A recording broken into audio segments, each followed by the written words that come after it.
And remember, a big hug says a lot. Yeah. You're watching KPTS, Channel 8.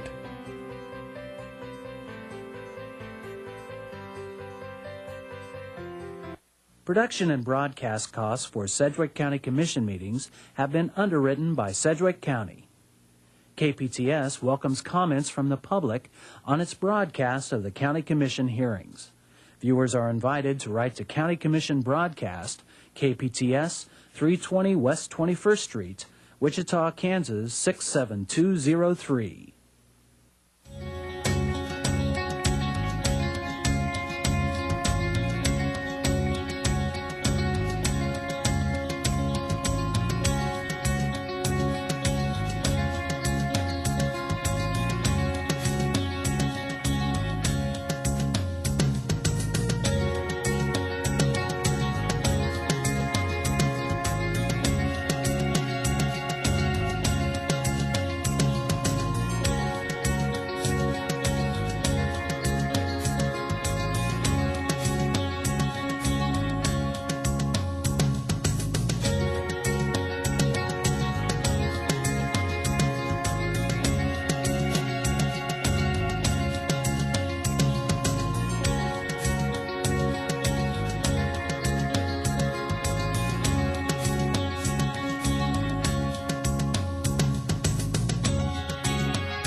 Good morning. I'm Christy Zukovich. Welcome to the June 10th Sedgwick County Commission meeting. We are glad you're joining us today. And of course, we like to use this time before our meeting begins to let you know about things going on around Sedgwick County. First off, we'd let you know we have a remote household hazardous waste collection site that will be this Saturday. It's 9 from 1 at the Beechcraft parking lot out east. So we hope that if you have items, and you can find the list of items that we'll take on our website at sedgwickcounty.org, but if you do have items, feel free to stop by between 9 to 1 on Saturday. We do remind you from our EMS that it is getting very hot out there, and of course that means you should take care to make sure that your children have plenty of water if they're playing outside. Make sure you use the sunscreen, and also check on your older neighbors. Make sure they've got a cool place to be. And of course, if you also have pets and they're outside, make sure they have plenty of water and shade as well. We do know with recent rains there are plenty of mosquitoes out there, and so of course Sedgwick County Health Department has information about West Nile. That is available on our website as well. But Commissioners, today the good news for you is we don't have a quiz. The other news, though, is we're going to have a little audience participation, so everybody gets to participate today. We're going to have a show of hands. How many, now don't be shy either, how many of you here think that next Wednesday the manager will be watching streaming video of our commission meeting?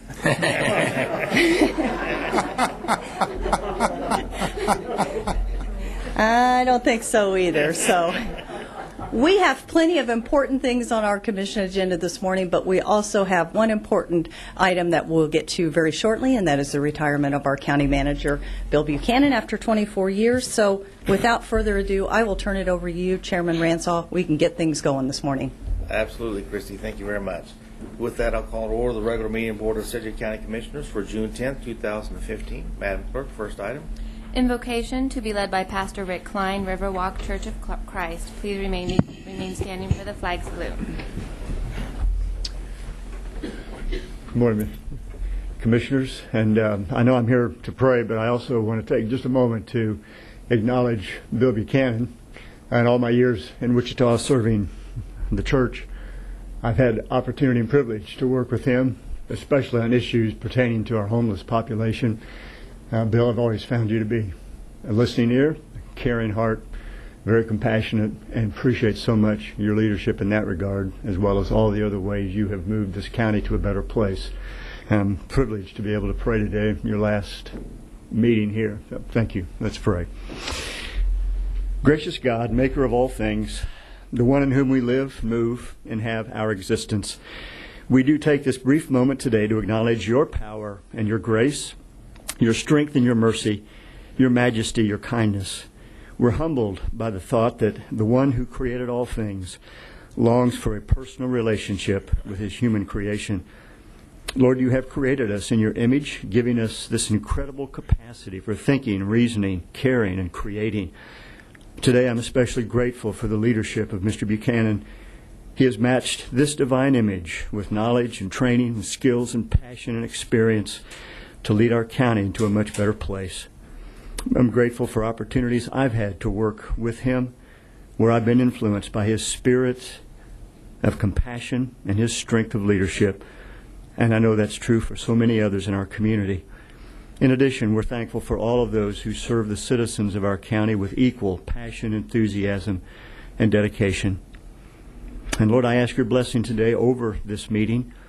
While leadership is acknowledged and praised and admired, we also pray that you'll guide discussions today toward decisions that best serve all the citizens of our county. And we ask this today in the name of the Holy One. Amen. I pledge allegiance to the flag of the United States of America and to the republic for which it stands, one nation under God, indivisible, with liberty and justice for all.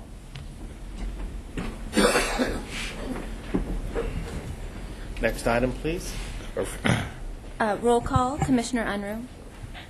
Commissioner Norton. Present. Commissioner Howell. Present. Commissioner Peterjohn. Present. Chairman Ranzau. Present. Next item, please. Consideration of minutes. Item A, regular meeting of March 18, 2015. Commissioner Peterjohn was absent. Commissioners, you have the item before you. What's the will of the board? Chairman, I'd like to make a motion to accept the minutes for the March 18th, 2015 meeting, please. Second. Call the vote. Commissioner Norton. Aye. Commissioner Howell. Aye. Commissioner Peterjohn. Abstain. Chairman Ranzau. Aye. Next item.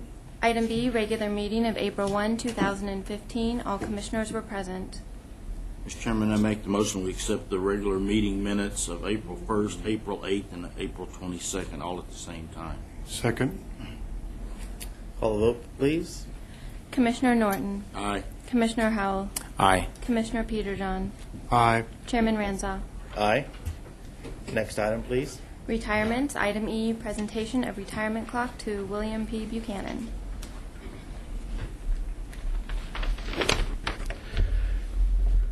Chairman Ranzau, Commissioners, Bill Buchanan, Lynn Buchanan, and all others who are here to celebrate this retirement. I'm Tom Winters, former county commissioner, and there's other commissioners here.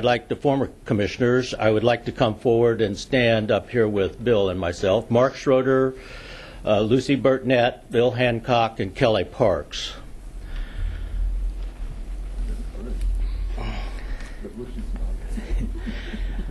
Again, it's my privilege to speak on behalf of the former county commissioners about Bill's 24-year career as our county manager. Just a little bit of brief timeline. Bill arrived in Sedgwick County April 18th, 1991, a Monday. He jumped right into his first meeting on March 20th of 1991. And at that time, he was serving under the commissioners Bill Hancock, Betsy Gwynn, Mark Schroeder, Billy McCrae, and Bud Henson. In the 24 years of his career, Bill has served under 19 different county commissioners. When I first came in 1993, I remember having a discussion with Bill about the future of Sedgwick County and changes that we knew were coming. And Bill likened it to turning the Queen Mary. It was going to be a long and hard task, not to be done quickly or without a plan. And as I look back now in 2015, it becomes a little more clear of things that were going on. And two of the things that I think most about Bill Buchanan in this process is that Bill did work hard to bring Sedgwick County into the 21st century technology-wise. And the second thing that I believe was critically important is he made sure the right people were in the right place doing the right job. In the 24 years, Bill has helped the county commissioners deal with many challenging community problems, from things as how do we deal with the growing juvenile offender population, how do we adjust our services in bad economic times, in which there have been more than one, how do we create alternative jail programs for an increasing jail population? How to respond to business needs for workforce development and training? How to assist an election commissioner with voter support? How to deal with an aging, non-compliant sports and entertainment venue? And many, many more issues, some with not much fanfare. Bill has made significant effort to improve the professionalism and image of the organization in working with the county commissioners in a strategic planning process of creating mission, goals, and values in the organization that after 20-some plus years are still in existence. Bill always encouraged customer service, a decision-making process, and continued improved communications. Bill has heavily invested in the mentoring program and to develop future generations of public leaders through the management intern program. Over 60 individuals have worked with us here at Sedgwick County during his 24 years. Bill's leadership style, to me, could be summed by saying we need to bring all the stakeholders together. We need to find a preferred future, and then we need to develop a plan on how to arrive there. All the while remembering the county's mission to assure quality public services that provide for the present, future, and future well-being of the citizens of Sedgwick County. So it's been our pleasure to work with Bill as a commissioner, and on behalf of the former commissioners, it's my pleasure to say, Bill, thank you very much. Congratulations on your retirement, and we wish you and Lynn the very best.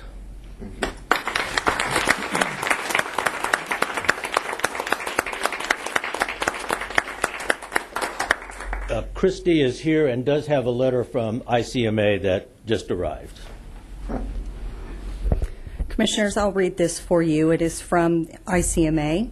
On behalf of the ICMA Executive Board, the ICMA staff, and all of our members, I want to express our appreciation for your commitment to public service and effective local government management upon the occasion of your retirement as County Manager of Sedgwick County. Your nearly 50 years in local government serving communities in New York, Pennsylvania, Michigan, and most recently Sedgwick County represent unique and significant contributions to public service. Over this lengthy period, you devoted yourself to serving your fellow citizens with commitment, honor, and integrity. ICMA was honored to present you with the Innovations in Local Government Award in 2004 and the Award for Career Development in memory of L.P. Cookingham in 2012. In addition, I want to highlight the time you have taken over the years to contribute to the profession through service to ICMA. You served with dedication and commitment on ICMA's Committee on Workplace Diversity in the early 1990s and was the committee chair from 1992 to 93. Through your leadership, the committee worked closely with the ICMA Executive Board on discussions regarding ICMA governance and suggested changes to ensure diversity in the association's leadership. You also worked to affirm strong relationships with the Hispanic Network and the National Forum for Black Public Administrators. You demonstrated the same dedication and leadership in serving on the ICMA RC Vantage Trust from 1992 to 98, including 2 terms as chair. Your leadership skills were further recognized by your colleagues when they elected you as an ICMA Regional Vice President in 2000, and then as ICMA President-elect, serving as ICMA President in 2006 to 7. Throughout your career, your commitment to making communities great places to live, work, and play has inspired a whole generation of professional managers. You often said that professional managers bring democracy to the doorstep of every resident. This statement is a challenge you met every day as a public servant. In recognition of your significant service on behalf of the profession, ICMA is pleased to grant you life membership in the organization. This will allow you to stay connected to the profession you have devoted so many years in serving, will also help you stay in contact with your professional colleagues. Additionally, we would value your continued involvement in helping ICMA serve the local government management profession. Again, on behalf of myself, all the members of the ICMA community, all the best for a well-deserved, healthy, and happy retirement. It's from Robert O'Neill, the Executive Director.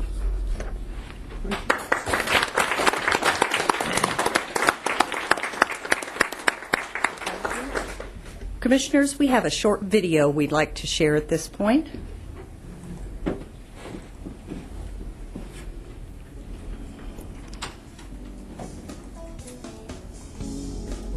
Well, I think Bill's been very hardworking and committed to the community.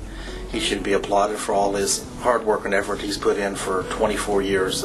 Few people spend that much time in one place in government, and he has, and he's done a fantastic job.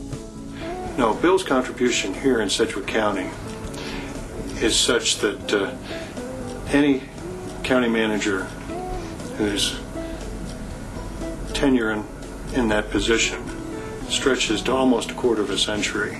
That is a significant and noteworthy achievement. He's really developed a lot of our processes and procedures and the way that county government is actually done here in Sedgwick County. He really has his hands all over it, and so really he's going to be missed. Well, Bill has done a great job in providing leadership for county government and providing a great management pattern for our organization that continually moves us from good to great. He defines and embodies the fact that government can work for the people, be responsible with taxpayer money, and deliver democracy every day, as he often says. It's a real challenge, and to have done it as long as he has is a signature achievement that can't be overlooked. And this community will be benefiting from, has already benefited from, and will continue to benefit from as he goes off to enjoy his well-deserved retirement. But I certainly want to wish Bill and Lynn the very best in this new adventure in their life, and pray God's blessing and peace upon them. We'll find a way to get along without you. It's going to be hard anyway. Good luck, and we wish you the best. Thanks, my friend, for all your service to the community. I appreciate it. I know hundreds of thousands of people in the area have benefited from your years of service. Thank you, and have a great retirement. Well, I'd just say congratulations, Bill. You've earned this opportunity to enjoy your retirement. I'll miss working with you, and I guess I'd like to say I hope that your retirement is, well, sustainable for many years to come.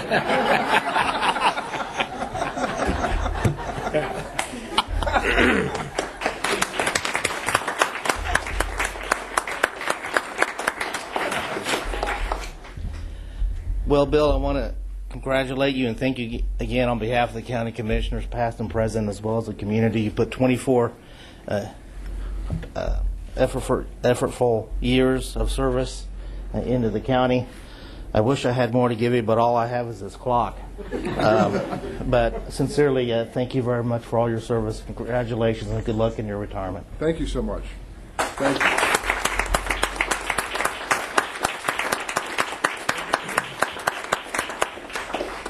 Thank you. Some of you have heard this before, but to paraphrase Lyndon Johnson, after a flattering introduction like this, he said, if my father was here, he'd be very proud. If my mother was here, she'd be asking, who are they talking about? I'm humbled by this, and thank you. When we drove up this morning, I said to my wife, can you, in your wildest dream, imagine that I've been the county manager here for 24 years? In her loving, kind way, she took my hand in hers and said, you've never been in my wildest dreams.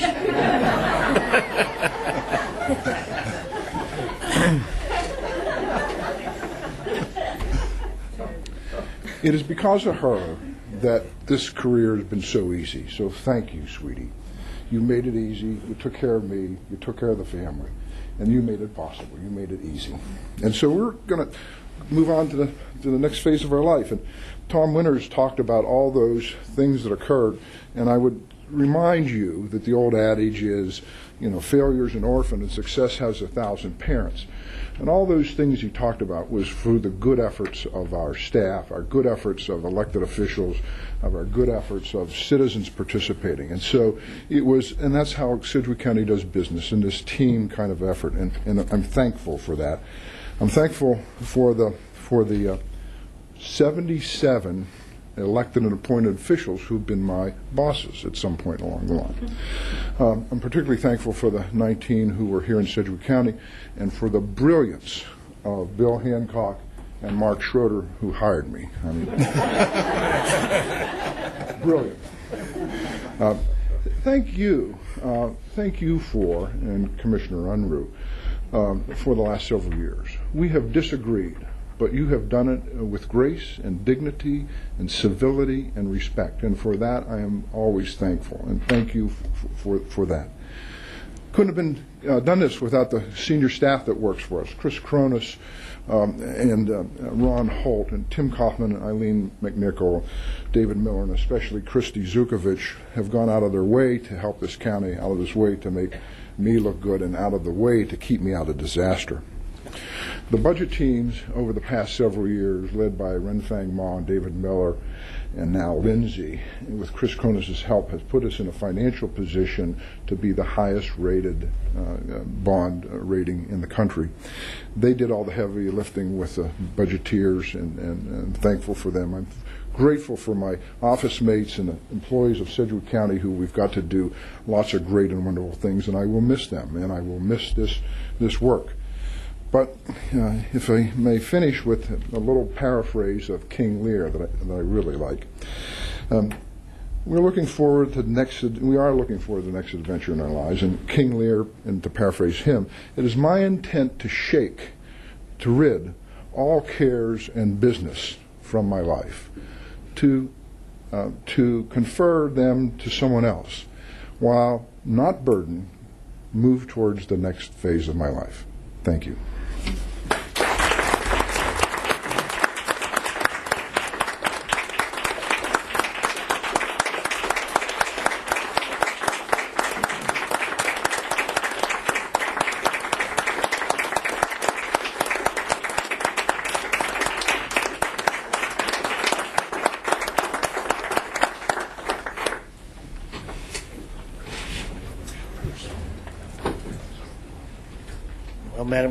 Commissioner Norton, did you? Well, yes, if I could just take a moment. Yeah. I really don't have anything to say to Bill. I've said as much as I possibly could to him and about him in recent weeks, but I'd like to say thanks to Lynn Buchanan.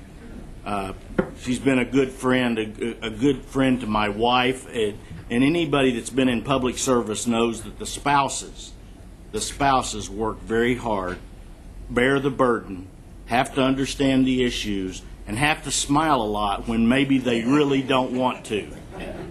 Lynn, thank you for being a great friend and a great background person for our manager all these years. We really appreciate it. Thank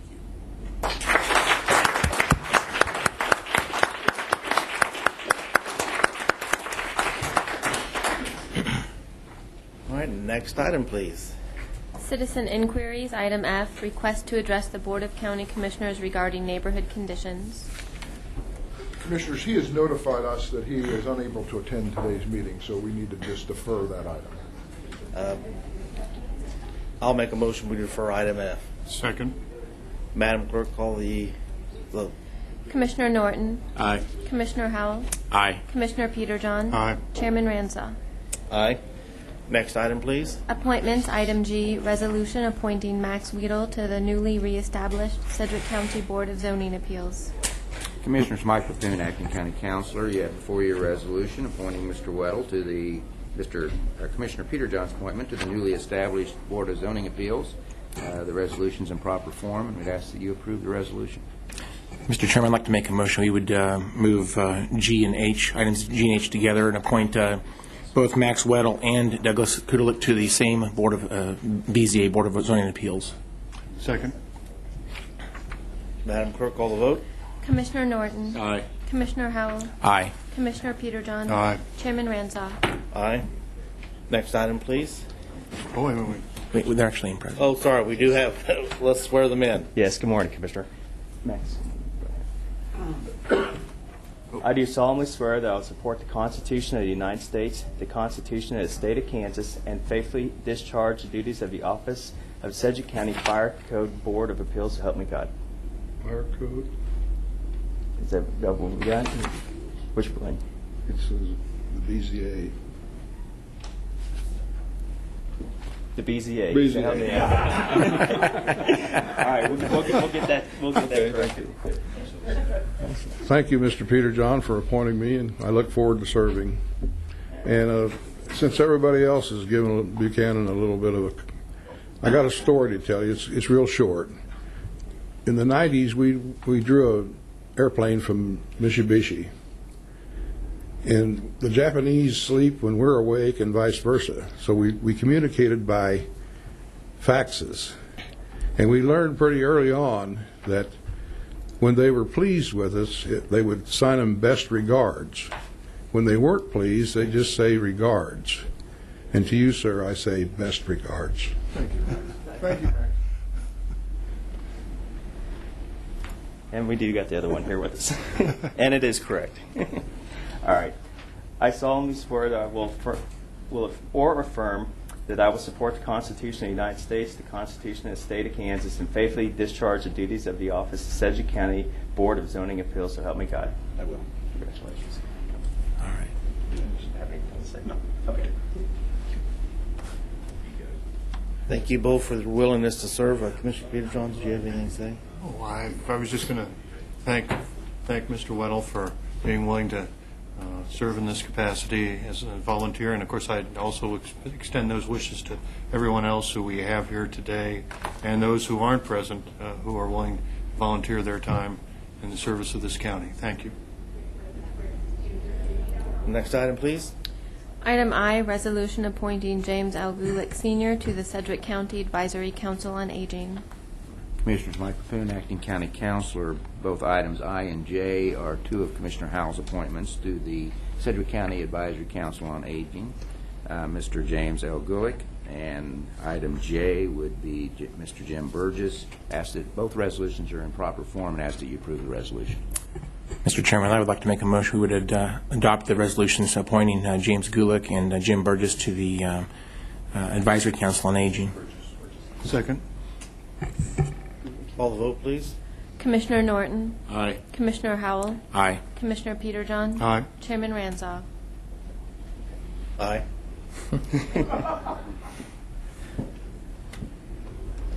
All right. I do solemnly swear that I will support the Constitution of the United States, the Constitution of the State of Kansas, and faithfully discharge the duties of the office of Sedgwick County Advisory Council on Aging, so help me God. I will. Okay. Thank you all for the confidence, and I will promise to serve faithfully. Commissioner Howell. Yeah, thank you, Mr. Chairman. I just wanted to make a couple of comments about both Doug Kudelik and Jim Burgess. These are men I've known for a long time, and in their respective roles, they're going to be, I think, very, very good board appointments. Jim Burgess has really poured himself into helping the seniors in the Derby area especially, and he is really dedicated to understanding those issues, and I just really am excited about having him on this board. And then, of course, Doug Kudelik, what can I say? He is one of the most, probably highest IQ person I've ever met. He knows numbers of languages. He is extremely logical and just a really dedicated servant. So I just really want to say thank you for both you men, especially for stepping up to these positions. Thank you very much. Thank you, Mr. Chairman. Next item, please. Item K, resolution appointing Janet Broombaugh to the Sedgwick County Mental Health Advisory Board. Commissioners, Mike Papoon, Acting County Counselor. This is again Commissioner Howell's appointment to the Sedgwick County Mental Health Advisory Board. Ms. Janet Broombaugh, the resolution is in proper form. I ask that you approve the resolution. Mr. Chairman, I'd like to make a motion we would adopt the resolution appointing Janet Broombaugh to the Mental Health Advisory Board. Second. Call the roll, please. Commissioner Norton. Aye. Commissioner Howell. Aye. Commissioner Peterjohn. Aye. Chairman Ransah. Aye. Here to be sworn in. I do solemnly swear that I will support the Constitution of the United States, the Constitution of the State of Kansas, and faithfully discharge the duties of the office of Sedgwick County Mental Health Advisory Board, so help me God. Congratulations. Thank you very much. Thank you for having confidence in me. I am excited to be a part of the advisory board. I'm a member of NAMI Wichita and have a son with a mental illness, so I think I can bring some good experience to the advisory board. Thank you. Commissioner Howell. Thank you, Mr. Chairman. I just wanted to say again thank you to Janet and her husband, Alan. Alan and Janet together have worked for years, many years, traveling to Topeka and advocating for people with mental illnesses. And I just want to say thank you to her. She is, I think right now, the local chapter president of the local NAMI. Is that correct, Janet? Yes. Yeah, I just think that I couldn't find a better appointment for this position. So I just want to say thank you for stepping up to serve in this role. Thank you very much. Thank you. Next item, please. Item L, resolution appointing Vern Yoho to the Sedgwick County Animal Care Advisory Board. Commissioners, Mike Papoon, Acting County Counselor. This is another Commissioner Howell appointment to the Sedgwick County Animal Care Advisory Board. I ask that you approve the resolution appointing Vern Yoho to the board. And All right, Mr. Chairman, I'd like to make a motion we adopt the resolution appointing Vern Yoho to the Animal Care Advisory Board. Second. Madam Clerk, call the vote, please. Commissioner Norton. Aye. Commissioner Howell. Aye. Commissioner Peterjohn. Aye. Chairman Ransah. Aye. Mr. Yoho is here to be sworn in. Raise your right hand. I do solemnly swear that I will support the Constitution of the United States, the Constitution of the State of Kansas, and faithfully discharge the duties of the office of Sedgwick County Animal Care Advisory Board, so help me God. I do. Thank you. Thank you. Thank you, Commissioner Howell, and the other commissioners for the confidence you have in me. I'll do my best to fulfill the duties of this office. Thank you. And next item, please. Item M, resolution appointing Carolyn Walters to the Sedgwick County Physical and Developmental Disabilities Advisory Board. Commissioners, Mike Papoon, this is the resolution appointing Carolyn Walters, again Commissioner Howell's appointment to the Sedgwick County Physical and Developmental Disabilities Advisory Board. The resolution's in proper form, and ask that you approve the resolution. Mr. Chairman, I'd like to make a motion we would appoint Carolyn Walters to the Sedgwick County Physical and Developmental Disabilities Advisory Board. And this is actually, she's a member that's already been serving on that board, and I will be appointing her today. She's done a great job, and she looks forward to serving as well. So that's my motion. We have a motion and a second. Call the vote, please. Commissioner Norton. Aye. Commissioner Howell. Aye. Commissioner Peterjohn. Aye. Chairman Ransah. Aye. Next item, please. Item N, resolution appointing Dwayne Schneider as a member to the Fire Code Board of Appeals in the position of the registered design professional with electrical engineering experience or an electrical contractor as defined below. Commissioners, Mike Papoon, Acting County Counselor. This is a commission appointment to the Fire Code Board of Appeals. I'd ask that you approve the resolution appointing Mr. Schneider to the board, and it's in proper form. Commissioners, what's the will of the board? Mr. Chairman, I move that we adopt the resolution in making this appointment of Dwayne Schneider. I would second that. Call the vote, please. Commissioner Norton. Aye. Commissioner Howell. Aye. Commissioner Peterjohn. Aye. Chairman Ransah. Aye. So did we get each of those voted on okay, Madam Clerk? Yes, sir. All right, next item, please. Planning Department, item O, zone change from rural residential to limited industrial on property generally located 1/3 mile south of 117th Street North on the east side of Broadway Avenue.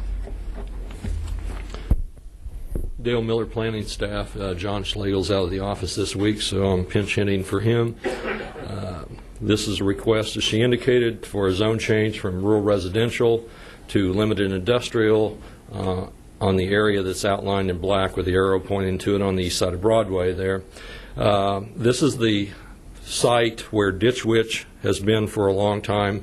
They've sold the site to Farmers Oil Company, and it is their intention to operate basically a truck depot at this location for their delivery trucks.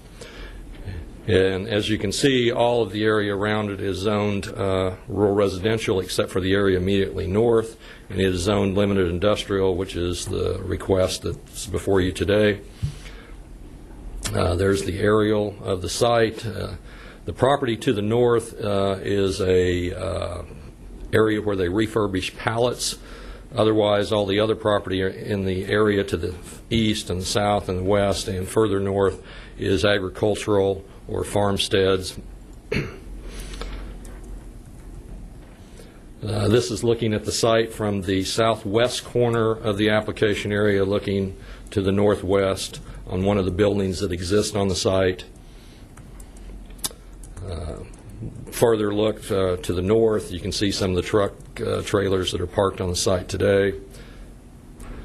Driveway entrance that's located on the northern end of the application area, and you're looking straight east. Again, another site, another shot showing some of the trucks and the buildings on the site. And again, looking south from the driveway. And south, that's Broadway on the right-hand side, looking back towards Wichita, and Broadway looking to the north. And some of the pallet refurbishing operation north of the site. And as you can see, this is a pretty rural area. Staff is recommending approval, and we've had no protests for it. The Planning Commission recommended approval unanimously, and staff's recommending approval. And with that, I try and answer any questions. Thank you, Dale. Is there anyone from the public like to speak on this issue? Seeing none, Commissioners, are there any questions? If there are none, I'd like to make a motion that we take the recommended action. Commissioner Howell? I would second that motion, but I just wanted to ask Mr. Miller if there was any opposition presented at the MAPD meeting. No, there was none. All right, thank you very much. I would still second the motion. Thank you, Chairman. Okay. Madam Clerk, call the vote, please. Commissioner Norton. Aye. Commissioner Howell. Aye. Commissioner Peterjohn. Aye. Chairman Ranzau. Aye. Next item, please. New business, item P, contract for a household hazardous waste remote collection event on June 13, 2015 for Beechcraft. Good morning, Commissioners. Susan Erlenwine, Department of Environmental Resources. Sedgwick County has a household hazardous waste facility located at 801 Stillwell. This is a place where citizens can take unwanted materials such as solvents, oils, paints, pesticides, fluorescent bulbs, and other such items, whether it be properly recycled or disposed. This is a free service we offer to the community, and that facility is open Tuesday through Friday from 9 to 5, and Saturday from 9 to 3. If people can't make it, though, we try to better serve our community by having 5 remote household collection events every year. Our second event is coming up this Saturday, June 13th, at Beechcraft parking lot, which is located on the south side of Central, basically halfway between Webb Road and Greenwich Road. It's going to be easy to spot because there will be signage telling people that that's where the event's located. That event will run from 9 a.m. to 1 p.m. this Saturday. So we're looking forward to people coming to that facility, bringing their unwanted household hazardous waste so it can be properly taken care of. Beechcraft has signed a contract that's before you, and I'd recommend your approval and ask the chairman to sign, and I'd be happy to answer any questions. Commissioners, what's the will of the board? Commissioner Peter John?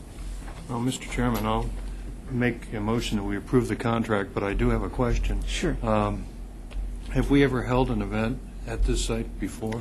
Yes, we've held it multiple years in a row there. Last year we had over 400 people come to this event. At that location? At that one location. So it's well advertised. We advertise in the paper. Information is on our website. Beechcraft advertises it to their employees. And anyone who wants more information on what material they can bring can visit our website, sedgwickcounty.org, or call 660-7464 for more information. Appreciate that additional details. Thank you. I'll second the motion. Seeing no other comments, Madam Clerk, call the vote, please. Commissioner Norton. Aye. Commissioner Howell. Aye. Commissioner Peterjohn. Aye. Chairman Ranzau. Aye. Next item, please. Item Q, adoption of the June 2015 Sedgwick County Solid Waste Management Plan updates. Again, for the record, Susan Erlenwine, Department of Environmental Resources. The Kansas Department of Health and Environment requires every solid waste plan to be updated annually. This update should include information such as important activities that have occurred since the last update and pertinent data from the previous year. So I'll be sharing that information with you this morning. Let's start with the collection of municipal solid waste, which are 3 words we use for trash. And it's supposed to be a more polite way. We have 17 businesses that haul trash in our community. 14 of those actually go curbside to curbside to collect trash on a weekly basis.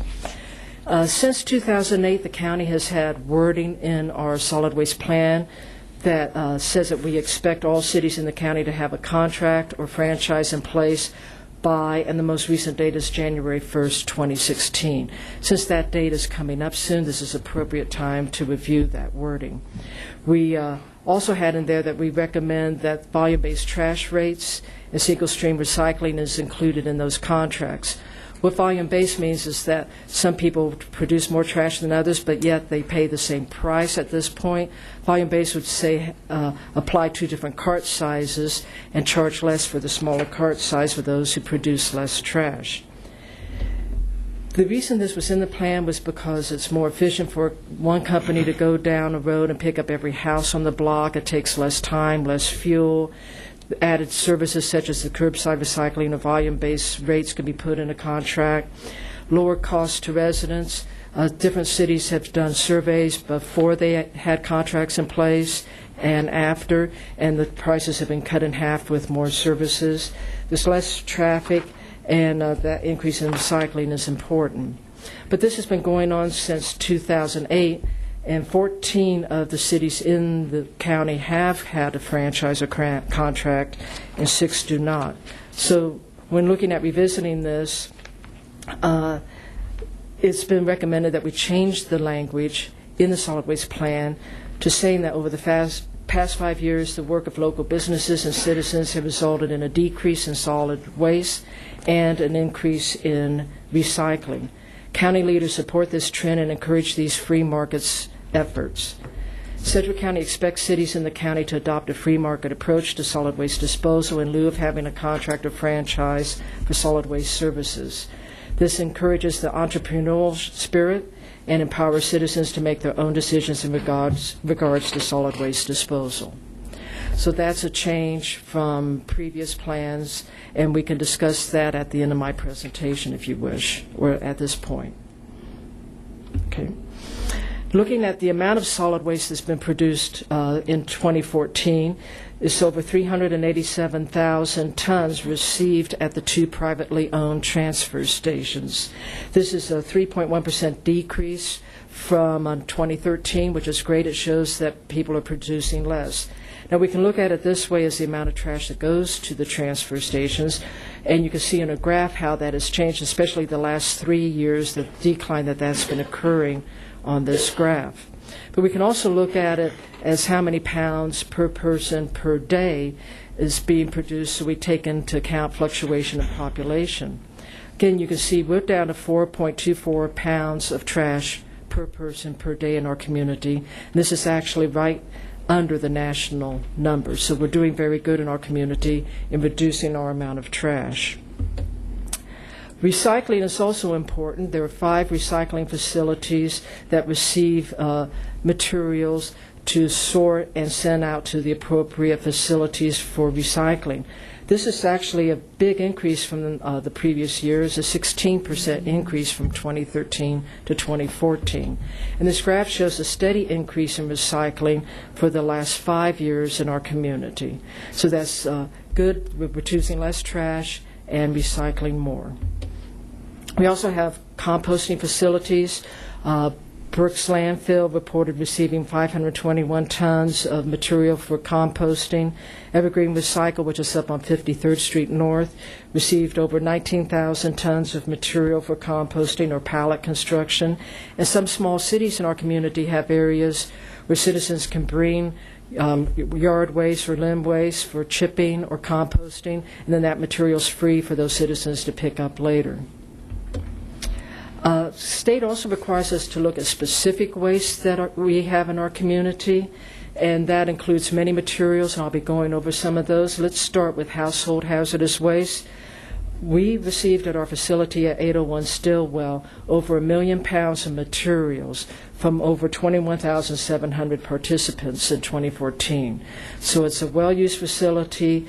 People are aware of it and bringing in the material. We also receive pharmaceutical waste, so we're getting that message out that we receive prescription drugs and over-the-counter drugs as long as they're not controlled, like morphine or codeine. Material like that we cannot receive at this facility, but non-controlled drugs we can. So over 4,000 people are aware of this last year and brought material to this facility. We had also worked with what we call small quantity business generators. They don't produce a lot of hazardous waste, but they can work through our facility to receive reduced disposal rates because of our contracts that we have. So we worked with 318 businesses in 2014 and received over 79,000 pounds of waste from them. That's a benefit to the businesses because it lowers their costs. We also have a swap area where we have products that are still in good condition. You can still read the labels. Those are put on the shelves, and people can come in and pick those up for free. That saves them money, and it also saves the county money from any disposal costs that we might incur. In 2014, we received people coming in, over 9,600 customers, and over 723,000 pounds of material were reclaimed by those customers. And the remote collection events, I just mentioned the one coming up this Saturday. I'll be back next week with 2 more events that I'll talk about in the coming Saturdays. And we also will have a fall event this year out at the Extension, which will help people who are cleaning up in the fall have a place to take the material. So we have 3 more events coming up after the one this Saturday. And this shows the trend in household hazardous waste we've received at the facility over time. The blue line is actually hazardous waste. The green line is material taken from the swap and shop, and the red line is the small quantity generators we're working with. So the trend changes over time, and here's the number of customers that come in, staying pretty constant.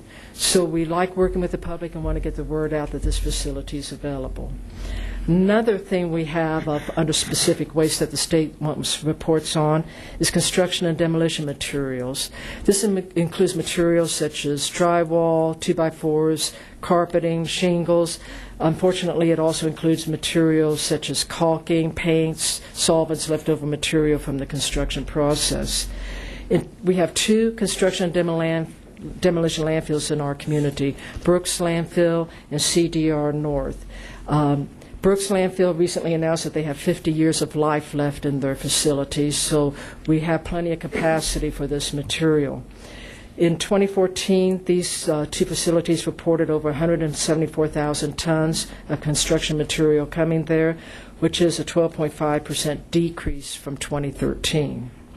And you can see from this graph, it's fluctuated a lot over the years on how much material is buried at the C&D landfills. I think a lot of this reflects the economy of our times and how much construction is going on. We also have, as a county, provided a bulky waste coupon program for residents. They can sign up to get a coupon from us, and this gives them free disposal of up to 1,000 pounds at either of the transfer stations. Last year, we held a bulky waste coupon program. Over 6,000 people were issued these coupons. Over 2,400 redeemed them. And this is to help get rid of materials such as large items, white goods. Refrigerators, no, because of the Freon in it, but helps them get rid of sofas and other large materials. And waste tires is a specific waste, and we just held a waste tire event at the County West Yard in April of this year. It was a very successful event. I'd like to thank my staff, Joe Oliver, Joe Renfro, and Scott Bowen for their hard work on this, and all of the people who work at the West County Yard for their help in making this a good event. Unfortunately, it rained during part of the event, but that didn't stop people from coming. You can see here that they came on motorcycles with motorcycle tires. This guy on the left came twice because he couldn't fit all his motorcycle tires on one trip. We had over 137,000 passenger tire equivalents come in. So picture your car tire, that's one passenger tire equivalent. A semi-tire might be several of those, and a motorcycle tire about a quarter of it. So people brought these tires in, they brought them in on pickup trucks and trailers behind them, and any kind of trailer they could find to put the tires in and to bring those to this event they did. Of course, with all the rain we had, maybe they thought they might need the boat there anyhow. We also had a business day and government day to keep the large trucks away from the smaller vehicles with trailers. This is Illinois Township that brought material to our facility. We had many townships take advantage of the first day on a Thursday, which was Business and Government Day. We had Parks and Recreation from the City of Wichita bring tires in. We had Wichita Public Schools bring tires in. Where are they getting these tires? Illegal dumping on their properties. They collect them, and then a lot of them are very thankful that we have this day to help them for disposal. We also received tires from businesses coming in. Again, some of these may have been theirs or illegal dumping, especially a business like Goodwill. People come at night and dump things there that they shouldn't. And so Goodwill brought in a bunch of tires that they had collected. And it's tires from farms. You can see the large tires there, or just the general public bringing in the tires. So it's a very good event. It was very successful, and we also had an answer to a question we've always wondered: what happens to day-old donuts? They were brought to the event. No, obviously, someone had an old donut truck that they used, but so it's a very nice event there. Another specific waste is state wants us to report on is storm debris, so limbs, branches, other material from a storm. Recently, in January, we had a couple of resolutions that were repealed, which was based on population and reimbursing cities based on that. And the county is currently looking at how to address storm debris. This can include possible locations for burning debris and doing it so that it protects the ozone. We're in that situation where we don't need our ozone levels high. And so we're looking at what equipment to purchase, whether it's air curtain burners or chippers, and we're going to be going out for bid to see what prices are out there and what we can expect. And Christmas tree waste, county has provided 21 sites in the city of Wichita and other cities. Usually it's at a park location where citizens can bring their Christmas trees when they're no longer being used. We chip them, and citizens come back and pick up that material. We receive a lot of phone calls from people saying, are they chipped yet? Can we go out and get these chips? We never have chips left. People always want to get those and take them home. So this is a very successful program. And we also have to look at any permits or grants related to solid waste for the state. And it goes through the Solid Waste Committee and the County Commission to approve those permits. Last year, Stericycle, which has been in business in our community for a number of years, was moving their location and had to redo their permits. That came before the committee and the commissioners, and it was approved. We also provide public education through our website, through going out and giving talks to groups, through handouts and attending different events. So we're trying to get the message out on how to handle solid waste in our community. The Solid Waste Committee has approved this plan update. They did want to keep the wording the same on the franchise issue, and I've already shared that with the commissioners, the wording that was in previous plans. And Nikki Soyce is here, who's the chairperson of that committee. She's done a wonderful job with the committee, and I'd like to thank them as well for all of their hard work over the past years on solid waste. And one last thing is the solid waste fee. Every year the commissioners have to approve that by July 1st, and last year it was set at $6.48 per year, and I know Chris Cronus will be talking to you about that after my presentation on his recommendations on the fee. I'd be happy to answer any questions you might have. Susan, can you go back to the slide about the chipping that you said at 21 different sites? Yes, sir. That one? No, forward one more. No, back. Before this one, or back to the one I just... Back, yeah. Well, no, keep going forward. You skipped over the first time. Forward. So we have 21. Is that what the county does, or is that cities, or? County. We have contracts with the cities, such as Wichita, Valley Center, others, for providing the service in their parks or other locations. And even Earhart Environmental School, we have a site there. So we bring the contracts in front of the commissioners, and they're multi-year contracts, so whenever they're up for renewal, we bring them to you to provide this service. Just around Christmas time. Right. We usually open it up about 5 days or so before Christmas, because some people are leaving on vacation and they want to get the tree out of the house before they leave, and up to like a week or so after Christmas. Could you send me a list of all those sites, please? Yes, sir. Send I can all do the that. commissioners that. Okay. Yeah. Thank you. Is there anyone from the public like to speak on this issue? Seeing none, commissioners. Commissioner Howell. Thank you. I just have a couple questions. Can you tell us how do the small operations of those chip sites? Do you have any idea how they do that? No, sir. Okay, so I know some of the cities do. Do you have any idea how many of the cities in Sedgwick County have that type of a? I know Derby does and Hayesville does. Okay. All right. Then my other question was these businesses that bring tires. Are any of those actually in the business of selling tires, or? No, sir. We specifically say we will not accept tires from businesses who are making money from you or I, taking our tire there and then they get free disposal. We've actually turned some businesses away who show up. All right. That's all my questions, Chairman. Thank you. Commissioner Peter John. Well, thank you, Mr. Chairman. I wanted to basically express my appreciation for the folks who volunteer their time and serve on the committee that is involved, and in particular I'd like to mention two folks, John Stevens, who's my appointment onto that board, as well as former County Commissioner Kelly Parks, who's another appointment. But I want to, at this time, also publicly, because they don't get very much recognition, and it's true of a lot of the volunteer boards that we have here in the county. They quietly work in the background, don't get much attention, and their volunteer activities. And I wanted to thank the folks who I know best in particular, but I didn't want to exclude anyone else either, and wanted to get that into the record this morning in this discussion. Very much appreciate the update, Susan. Thank you. Thank you. Thank you, Commissioner. I'll make a motion that we take the recommended action. Second. Commissioner Norton.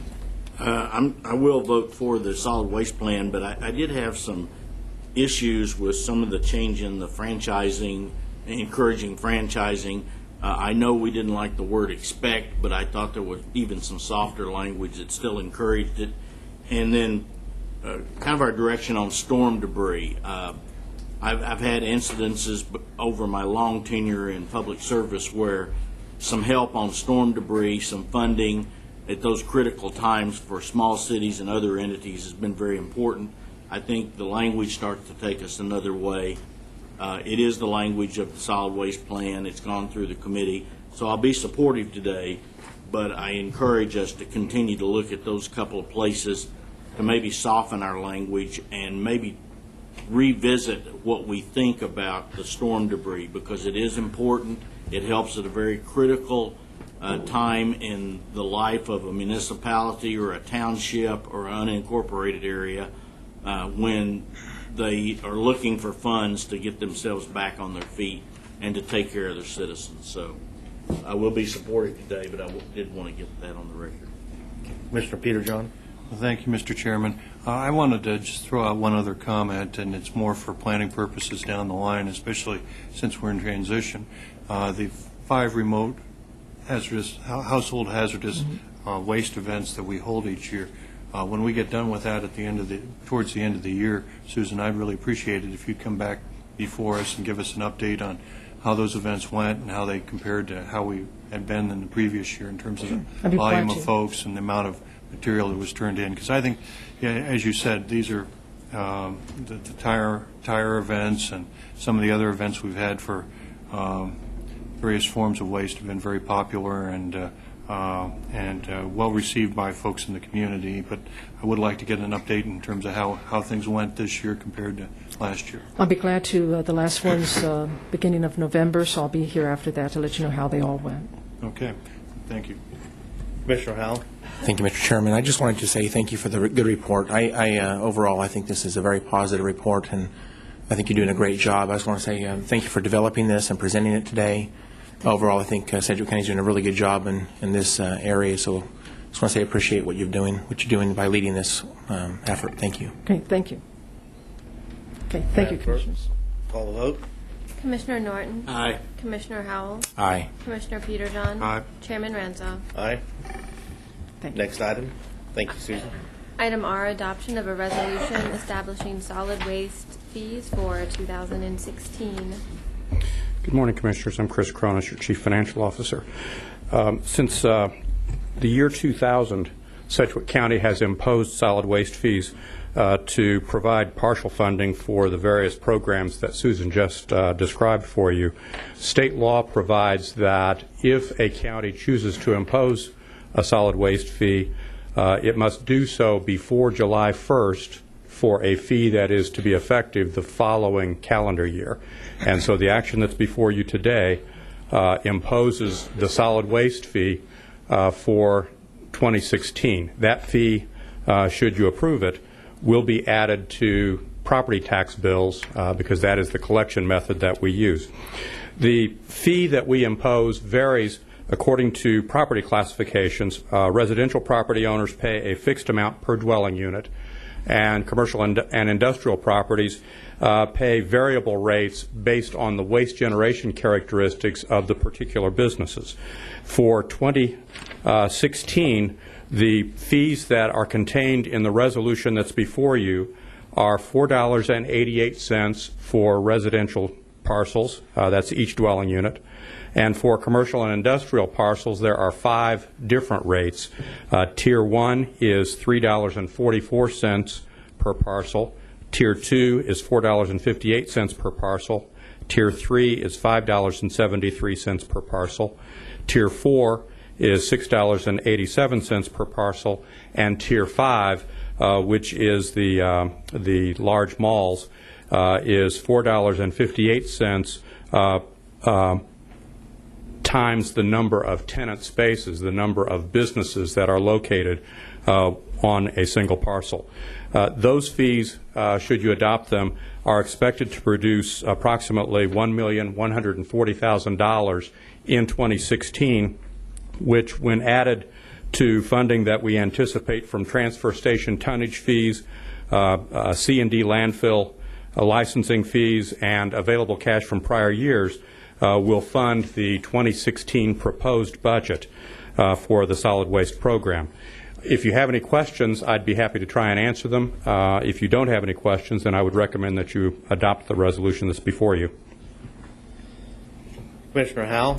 Thank you, Mr. Chairman. I was just curious, can you describe what is our current balance moving forward, say the end of this fiscal year? What's the projected ending balance at the end of 2015 for the solid waste fees? Well, for the year, we are expecting to use approximately $250,000 of the fund balance. The fund balance totals, I believe it's about $1.8 million. Okay. Okay, and so by changing these fees, reducing these fees, which I want to stress that we're reducing the fees. For example, for residential, $6.48 right now, and it will go down to $4.88. Do you expect that ending balance to ever go below zero at that rate, or is it going to dwindle slowly over time, and at some point maybe cross zero? That is the financial plan that we are working against. We believe that the balance is at a level where it doesn't need to be. We don't need that much of a fund balance now that we no longer have a small city storm debris removal policy. And so we want to reduce that balance, but we want to do it in graduated steps over a number of years, so as not to cause a lot of volatility in the fees that we impose on residents. And then last thing I'll ask is, you said these different tiers are weights characterization, so the reduction on the residential, is that the same percentage of reduction for the other tiers? No. Each tier, it's approximately the same, but there are slight variations. Each tier, well, let me back up. The solid waste programs provide different levels of benefit to commercial and industrial properties than they do to residential properties. And so to develop the fee, we first allocate costs of the program to residential and commercial industrial based on the presumed benefits that are to be received by each of those sectors. And then we compute a fee for each sector that is designed to cover the costs that have been allocated to that sector. So the percentage changes will vary from year to year across the various tiers and across the classes, but they will all be fairly similar from year to year. And so just to clarify, these are all reductions Yes, in fees? they are. Thank you, Mr. Chairman. That's all I have. Commissioners, what's the will of the board? Commissioner Peterjohn? I'll make a motion that we adopt the resolution and establish the 2016 solid waste fees levels recommended. I'd second that. We have a motion and a second. Madam Clerk? Commissioner Oh, Norton. wait. Commissioner Norton?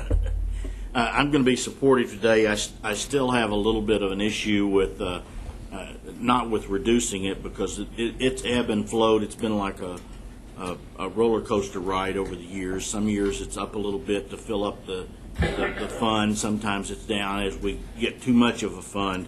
But I still have a few issues with having a contingency for ice storms, tornadoes, other events that require storm debris removal that can be onerous on citizens individually, but also onerous on jurisdictions like townships, unincorporated areas like Oaklawn, and the small cities. So although I don't have a problem with reducing the fee this year because we do have a significant balance, I would never want to try to get it down to a balance of zero, so we don't have the ability to help out our neighbors and the folks that we serve in some of these jurisdictions. So that's all I have, Mr. Chair.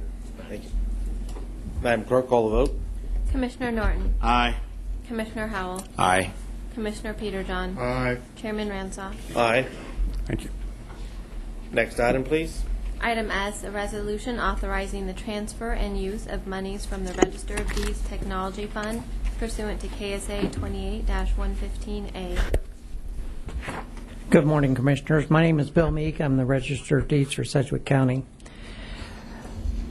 Chairman, in accordance with KSA 28-115A, I have determined that the balance of the Register of Deeds Technology Fund at the end of the 2014 calendar year is greater than $50,000, and that $300,000 is not needed by the Register of Deeds office for technological purposes. KS 28-115A hereby provides the Board the authority to transfer those funds from the Register of Deeds Technology Fund to the county fund to be used for county offices or equipment or technological services related to the land or property records filed or maintained by the county. I recommend that you take the resolution and approve it and affix the appropriate signatures, and I'll answer any questions. Commissioner Peterjohn. Bill, just a little bit of background, because we've done this a number of times since I've been on the commission. How long has this fund existed, and do you have any idea of the total amount of money that's been transferred as part of this over all those years? I'll put you on the spot a little bit there. But Yes, matter of fact, I do. It started in 2002, and so far we've collected and given over to the county for your technological services $4.5 million. Well, with the price of technology, that's much appreciated and definitely needed. I plan to be supportive today. Thank you, Mr. Chairman.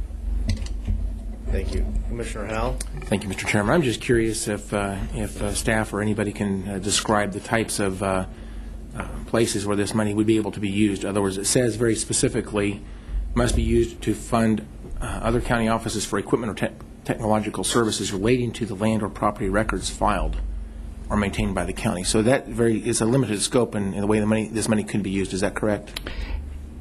Yes, I think you should ask.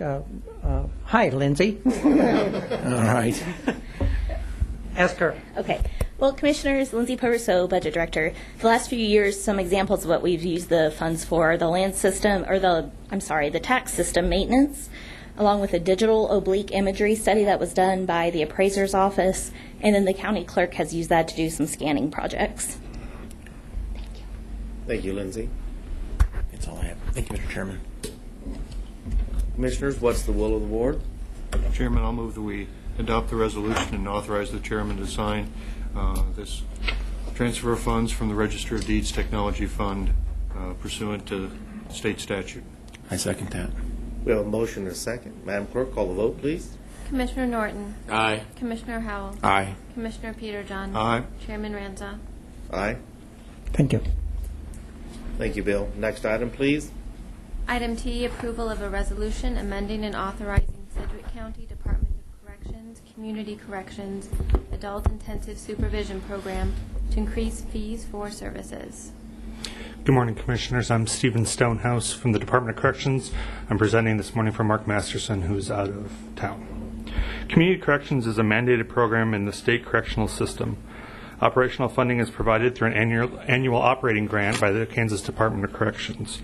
Additional funding may be collected by charging clients supervision fees. Sedgwick County has opted to collect supervision fees since the year 2000. The Department of Corrections is proposing a fee increase for clients supervised by the Adult Intensive Supervision Program. The current fee structure requires clients to pay a total of $200 over the first 24 months. An additional $100 supervision fee is due each year through the end of the probation period. The resolution before you today proposes an increase of the supervision fee to $500 for the first year of probation and $300 for the second year. A client incentive program will be developed that could potentially reduce the second year supervision fee from $300 down to $100, provided clients meet certain requirements. The Sedgwick County Corrections Advisory Board reviewed the proposed increased fee structure at their meeting on April 9th, 2015. It recommends BOCC approval, as do I. I'd be happy to answer any questions. Commissioners, what's the will of the board?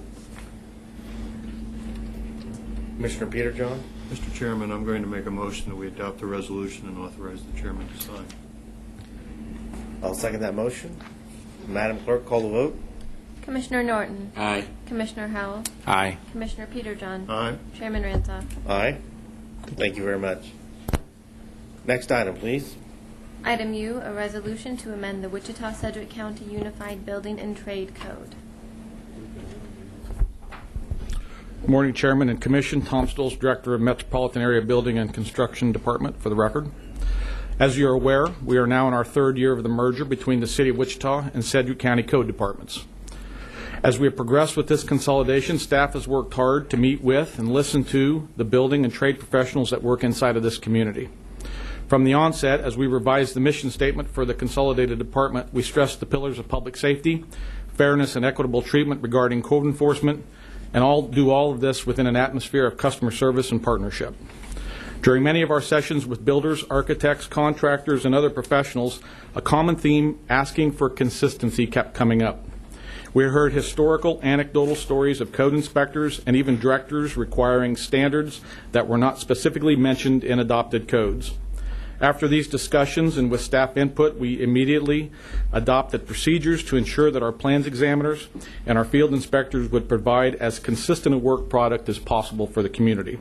This effort continues today. Throughout the process, I know many of you have also heard from the building community concerning this effort. To that end, the chairman has requested that a specific resolution be drafted that would help to ensure the code inspectors remain consistent in their approach of enforcing code, with specific language that could be added to our unified building and trade code that governs the actions of inspectors. With the assistance of county legal staff, the resolution today is presented to you for consideration, discussion, and potential adoption.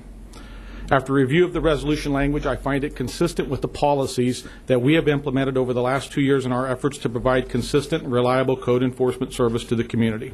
I believe that by and large, our inspectors that we have on staff today are professional in their approach to code enforcement and want to do their jobs according to the laws and ordinances adopted by Wichita City and Sedgwick County.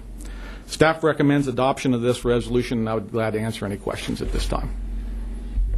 Thank you, Tom. I appreciate your efforts in this area. We're taking this action today, I believe, because we want to send a message that Sedgwick County is open for business, and we're going to work with people, and I think it's important to send that message. I think we've already sent that message in other ways, specifically by hiring you and the work that you've done.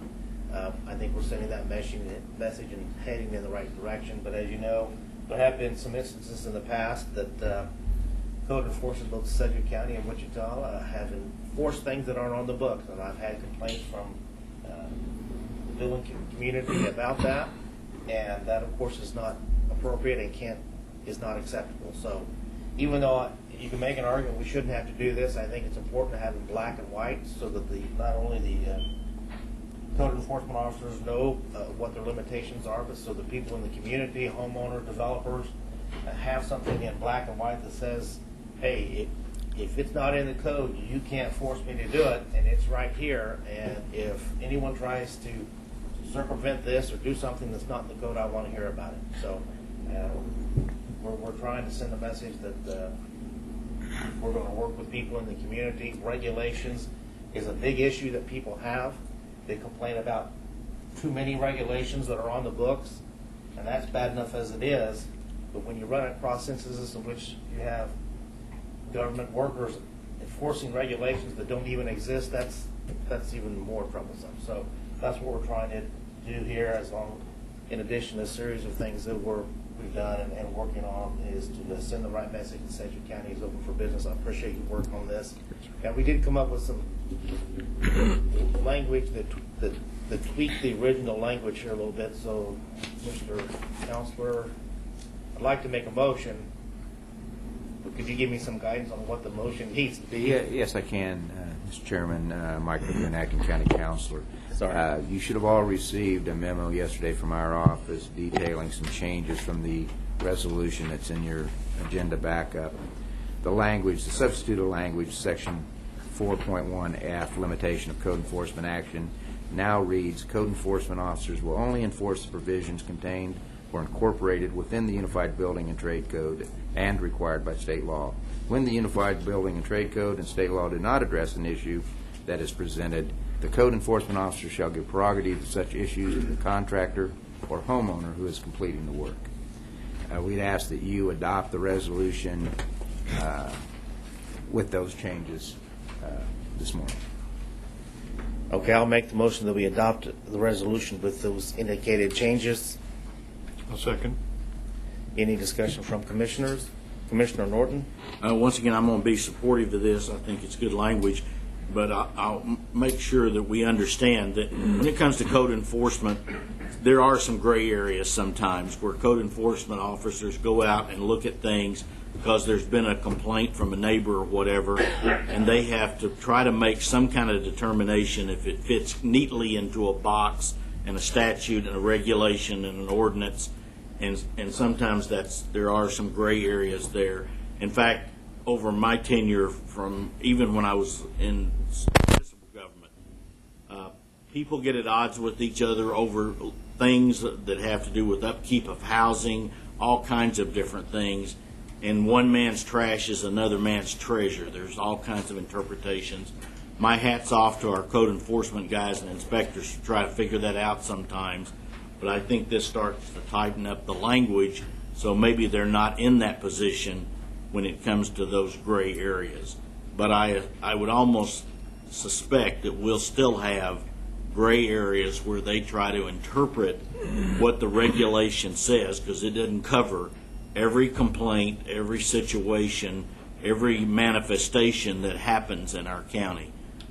My hat's off to you, Tom, for trying to figure this out.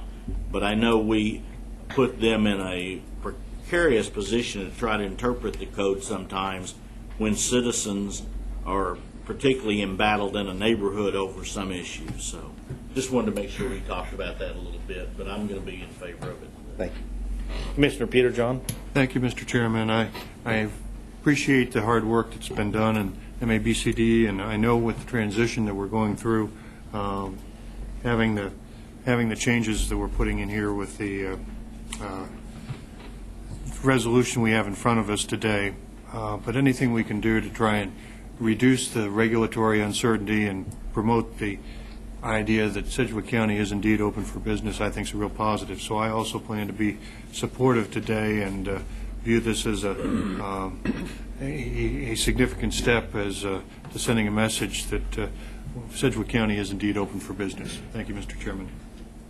And is there anyone from the public who'd like to speak on this item? Please give us your name and address for the record. Good morning, Commissioners. My name's Charles Peaster, and I live at 9453 North 135th Street. I've sat on 3 different committees that was appointed by Sedgwick County Commissioners to visit the Wichita Sedgwick County Unified Zoning Code book. And what Mr. Stoltz has done with this, I would recommend that you approve it. I know there's another member that sat on the same board that I did, and we went through the Unified Zoning Code book, made changes in it, and I believe that this will help the everyday citizen understand what the book says and force code enforcement to abide by that book. Thank you. Thank you. Anyone else who'd like to speak on this issue? Mr. Chairman, members of the Commission, Wes Gallion with the Builders Association. Very briefly, I want to tell you we support what has been proposed in front of you today. Tom has done a superb job since he took over the management at MABCD, and I want to tell you that he's in touch with our group and others on an ongoing basis who are stakeholders in what is getting done. We appreciate the opportunity to work with him. We appreciate the opportunity and to work with him specifically in focusing on greater efficiencies, more predictability, more certainty with regard to what one can expect, whether they're a builder, developer, whatever. That's the area sometimes, well, it's not sometimes, it is the area where you get the most complaints. Well, if I'd have known that rule, I would have done something before I was called on it or whatever. So we just want to know what to do, what the interpretation is. We want consistency enforcement, efficiency enforcement, and we're getting that. I think this is a step in the right direction. Thank you, Wes. Anyone else who'd like to speak on this issue? Madam Clerk, did I make a motion already? Yes, Chairman. And do we have a second? Yes, Chairman. Call the vote, please. Commissioner Norton? Aye. Commissioner Howell? Aye. Commissioner Peterjohn? Aye. Chairman Ranzau? Aye. Next item, please. Item V, initiate application with the Metropolitan Area Planning Department for amendment of the Wichita-Sedgwick County Unified Zoning Code regarding zoning areas of influence. Good morning, Commissioners. Bob Parnicott, Assistant County Counselor. I made a presentation at a staff meeting a couple weeks ago. Following the staff meeting, Chairman Ranzau asked that I place this item for consideration on the agenda with the recommended action. I don't want to go over the entire presentation I made back at the staff meeting, but I will hit the highlights and provide some new information that we've developed since that meeting. And I think I might start with first noticing up the map that's on the screen, which shows a number of things. It shows in the blue boxes the areas of zoning influence that the small cities have around the county, which are areas outside of their city limits that they do get notification of zoning cases and have some opportunity to weigh in on. The green dots that you see in various locations are actual cases within the last 5 years that fell within a small city zoning area of influence. The red areas are the small city growth areas that are recognized in the comprehensive plan right now, and that, of course, is not coterminous with the zoning areas of influence. Some of them are almost coterminous or completely coterminous, but for the most part they're not. And so you will see some cases fell outside of the small city growth areas, but within the zoning areas of influence. It's a little harder to read up in the corner, but we've got a breakdown per city of the square mileage the cities have in terms of the area of influence and also their city limit square mileage, and you can kind of compare it and see the proportionality or sometimes disproportionality of the areas of influence.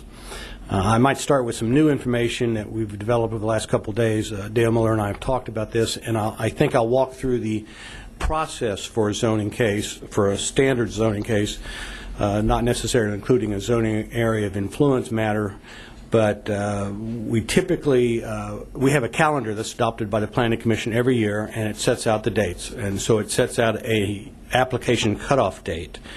For example, the next cutoff date is June 15th, Monday at 4 o'clock. Any applications received before 4 o'clock on Monday would be processed under the following timeline. It would start with a notice being sent to the newspaper on June 29th for publication on July 2nd. That is the official publication notice that we have to make. That has to be done 20 days prior to the MAPC hearing. The MAPC would hold their hearing on the published date, which would be July 23rd. We have a 2-week protest period following that public hearing by MAPC, where people can file appeals or protests of the zoning decision or recommendation made by the Planning Commission. For some cases, conditional uses that don't have supplemental regulations being waived, that don't have protests, don't have appeals, that is the end point for those cases. Those cases do not come over here to this side of the street. There's a resolution that is signed by the chairman of the Planning Commission. It does not have to be published. So for a run-of-the-mill conditional use case, we're talking about a 7-week process from the application being filed until the resolution is official. That can always have some little problems with it in terms of maybe continuances or for whatever reason. And again, we're not talking about when this has also gone to a small city. However, if it's a zoning change or a conditional use that has to come over on this side of the street, following the 2-week protest and appeal period, there has to be a Legistar agenda item prepared, and we have a standard process for doing that, and that takes a few more weeks. And so, again, using an example of an application filed before 4 o'clock on this Monday, if it was the kind of case that would come forward to you, you would be considering that case on September 2nd. Ordinarily, because of the timing, it should have been August 26th, but because you don't meet on the last Wednesday of the month, it kicks forward a week. So depending, again, on the cycle and where you're at in the cycle, you may have anywhere from 11 to 12 weeks for a ordinary zoning case to go from application date to final action by the Board of County Commissioners. It takes us another 2 or 3 days to get a resolution published, and then it's a done deal. The other exception to this is when we've approved the zoning change subject to platting, in which case then you have to wait till the platting process is done before the zoning resolution is signed and published. So that, in a nutshell, is the zoning process. The notification and review will not delay that time frame. It proceeds more or less parallel. We have had on occasion, and Dale Miller's here, he can speak to any particular situations that he remembers, where a small city planning commission lacked a quorum for a meeting, and they asked to have it put off for a little bit longer so they would have time to weigh in on it. One of the elements of the review by a small city planning commission is that their negative recommendation, which would trigger a unanimous vote by this commission in order to approve, has to occur prior to the date of the planning commission hearing. So there's a timing issue for them on that, and that has led occasionally to a further delay in the process. But it's not normal. Usually it's done within the context of this timeline. Unless you have any other questions about that, I'll start moving through my process or my presentation that I made and give you some history on the zoning areas of influence. I think we've already talked about what they are, and again, they are just a method to give some small cities some say in zoning cases that are within a certain area outside their city limits, but close to their city limits. And we start back in 1958 when we finally adopted some zoning regulations here in the county, but we confined our zoning regulations to areas within a 3-mile ring of certain cities. Wichita begin with, and later on we added some zoning areas for Cheney, Derby, Goddard, Hayesville, Mulvane, and Valley Center. Again, those were county zoning regulations, but they only applied to areas outside those cities. In 1969, the legislature gave cities extraterritorial zoning jurisdiction, which allowed cities to exercise zoning jurisdiction outside their city limits, not in conflict with county zoning codes, but if the county didn't have a zoning code outside their areas, the cities were allowed to adopt those. So the cities back in 69 in the county, we had some that did adopt extraterritorial zoning jurisdiction within a 3-mile area. In 1985, the county went to countywide zoning regulations that removed the city's ability to have extraterritorial zoning regulations in place. In exchange for giving that up as a compromise, the county, as part of their zoning code, created these zoning areas of influence for all the cities except Wichita, Eastboro, and Viola. Eastboro, of course, is surrounded by Wichita. Wichita has an impact on county zoning cases through their joint planning commission set up, so they didn't need a zoning area of influence. And for some reason, Viola never received a zoning area of influence, so they may not have requested it. But the other cities do have, since 1985, a set area of influence that they are allowed to provide comment on and recommendations on zoning cases in the unincorporated area. In 92, we go to a unified zoning code with the city of Wichita. That, again, is still countywide zoning. It still has the zoning areas of influence. This is a new piece of information that we discovered in going through an old file. In 1994, actually, the Planning Commission, I believe, initiated a case to amend the zoning code to remove the unanimous vote requirement. They felt it was too onerous at that time.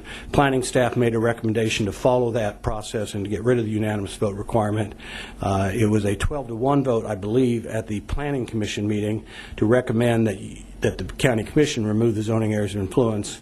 When it came over here to the County Commission, after hearing from some small cities, 5 members of the County Commission voted to override the recommendation of the Planning Commission and planning staff and instead keep the unanimous vote requirements. So that was 94 when that happened. In 2007, the zoning areas of influence were revised because they are static. They are set by a map that you adopt as part of your process, and then they have to come back to you to change those zoning areas of influence. So they were updated in 2007. In 2012, some members of the Planning Commission initiated a request for the MAPC to have a workshop on this topic to see if there should be some action taken. They did have that workshop. They heard from small cities. They heard from planning staff. And after all that, the Planning Commission decided to take no further action. So it was left there. That pretty much brings us up to date on that. The other new information I had is we've been able to go through our files, and I can give you some shorthand statistics. In the last 5 years, we've had actually 86 total zoning cases in the unincorporated area. That includes zone changes, conditional uses, planned unit developments, and community unit plans. Of those 86 cases, 34 fell within a zoning area of influence, and again, those are marked on the map. If you wanted to look closer at those, you could see that about 19 of those 34 cases were what I would consider to be less intensive type uses. The bulk of those were accessory apartments, which generally are not controversial except for some minor situations. We did also have some utility conditional uses that I think would typically be not seen as too controversial. We had one institutional zone change, a conditional use for a church. The other 15 cases were, however, of some greater intensity that would probably generate some interest by city and some interest in commenting on whether or not it was appropriate for their growth area. Those included commercial or industrial reclassifications, mining or quarrying uses. Over the last 5 years, we did have 4 cities that ended up not having any zoning cases within their zoning area of influence. And I can give you those cities if that's important, but I think that pretty much covers the background of the zoning areas of influence. I can answer any questions, but otherwise, the process that we're starting here, and we are just starting a process, this is the change to the zoning code, to the text of the zoning code, and that could only be initiated by 2 bodies. Either the Planning Commission can initiate the process or you can initiate the process. So all we're doing today is seeing if there are 3 commissioners who want to move forward with starting the process to look at amending the zoning code. What will happen next, if a majority of the commissioners want to initiate some process to start, is the planning staff will prepare a staff report and make a staff recommendation as to what they think should be done. There'll have to be a notice of the public hearing. It'll be a public hearing held by the Planning Commission. Planning Commission will have to consider testimony from anybody who's interested and have their discussions about whether or not they believe they should make any recommendation to you regarding an amendment to the zoning code, and then it will come to you. Again, we're talking about an 8-week process there probably. So at this point, I can stand for questions. See if anybody has any other information they would like to have. Commissioner Howell? Thank you, Mr. Chairman. Can you talk about the growth areas, if they're different than the zones of influence, whether or not the process is currently the same, and should the zones of influence policy change, whether or not we would still follow that same process for the growth areas? Or can you please speak to that issue a little bit? Sure, and Dale Miller may be better able to talk somewhat of that process. But the growth areas are what are projected for these small cities as their pattern of growth over the next 20 years based on their infrastructure plans, based on their growth history, based on consultations with various people. I think it's worked out through the planning department. They are, and the growth areas are not the same as the zoning areas influence, as you can see on the map. So I'm not sure I'm quite answering your question, right. And maybe Mr. Miller should come up and try to take a crack at it. Well, if I understand correctly, right now, whether it's in a growth area or a zone of influence, and right now one boundary is greater than the other. So zones of influence is the largest boundary, and then we have the red area on the map, which is the growth area, which is smaller, and inside the zones of influence. So right now, I think the process is identical. Whether it's anywhere in that zone of influence, you would have the same process currently. Whether it's a growth area or not a growth area, it doesn't really matter. Inside or outside a growth area, if it's within the zoning area of influence boundary, it goes through the Small City Planning Commission review. So what's being proposed right now, if we were to eliminate the zones of influence down the road, not this moment, but if that was the end result of what we're discussing today, is it perceivable that the growth areas would continue to follow the same process that is followed today, potentially, or is that something that would be also eliminated, possibly? No, we're not anticipating making any changes to the process we use for creating and setting the small city growth areas. All we would be doing under the recommended action is to make a direction to the Planning Commission to initiate the process of considering whether to completely eliminate zoning areas of influence. And that would remove the review by the Small City Planning Commission of any zoning cases in the unincorporated area outside city limits. Cities would still have their small city growth areas and would be able to have those changed as they see fit. But as far as the process goes, they wouldn't necessarily have a requirement to meet and develop a position, an official Small City Planning Commission position for those projects or ideas that happens within the growth area. In other words, that would no longer necessarily be a requirement for that project to move forward. There would be no requirement. They could still have the opportunity to come to the Planning Commission public hearing and provide any testimony or comments. All right, thank you. That's all my questions, Mr. Chairman. At this point, I want to ask if there's anyone from the public who'd like to speak on this issue.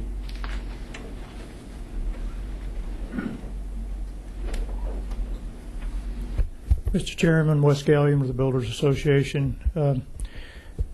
As you can imagine, this item, this issue will get some discussion, and rightfully so. One thing I want to share with you is some concerns that we have as an industry. As all of you know, we've been through a pretty horrendous downturn in our economy that's affected not only the housing industry but business in general. And it seems to me like as we look at a draft, an update of the comprehensive plan that is now in effect for Wichita and Sedgwick County. And we talk about what the desires of the public are, both in the city and the county, and what the limitations are on revenues available to accomplish certain things. And we look forward down the road and we estimate what the growth is going to be, which is pretty minimal, frankly, in terms of what we would like to see it be in relation to efforts to create more jobs, job opportunities, and what have you. It seems to us like when we talk about the area working together, the city, county, the whole county, and other counties abutting cities in it, we all talk about working together for economic development. And I think this is an opportunity to say, okay, let's talk about everything that could affect whether a person looks at this area or whatever else, a small city, the unincorporated area, the county, Wichita, or whatever, in relation to communicating just what you said earlier, that we want to make sure we're open for business and communicating that any way we can. I'm not suggesting that the small cities should be abandoned in terms of consideration of their interest and what type of influence they think they want to have and so on and so forth.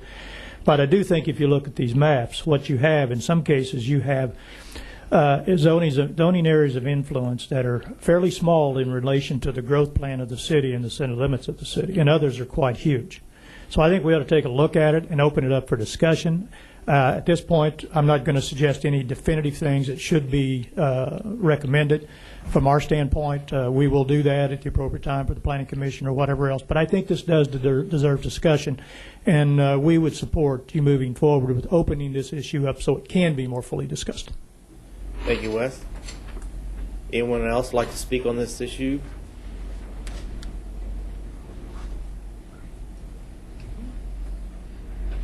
My name's Charles P. Stern. I live at 9453 North, 135th Street West.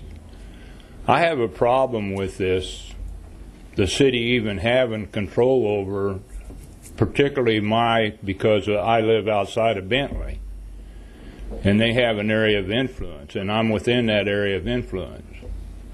But yet I can't run for the city council. I can go to their meetings and have a voice, but I have no vote. As far as I'm concerned, if the city of Bentley, and I'm going to do something on my property that's still in their area of influence, they can come to the MAPC and do the same thing I have to do if I present a proposal to the MAPC to change some zoning on my property. I don't think that I should have to go to the city of Bentley first. So I'm in favor of this going to the MAPC. I'll also be there to speak on the issue. I'd like to see it done away with. Thank you. Thank you, sir. Next.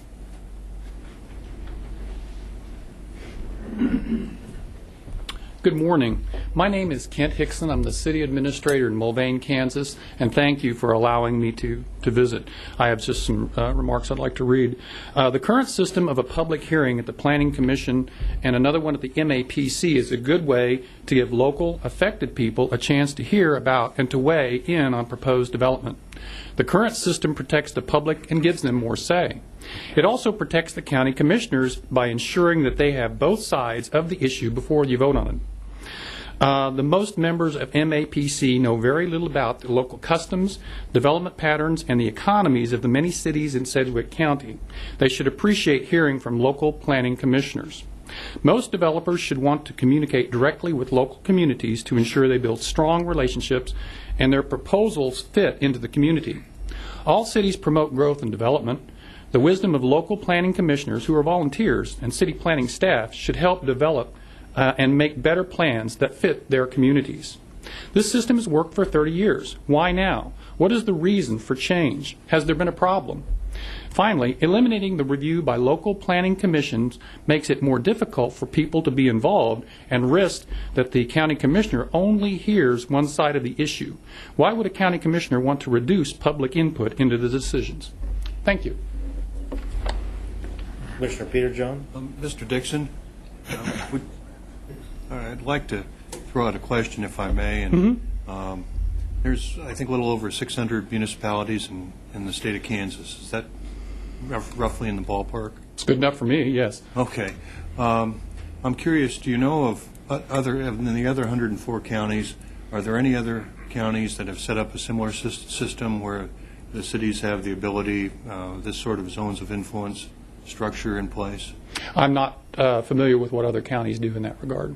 Okay. Thank you very much. Mm-hmm. Anyone else would like to speak?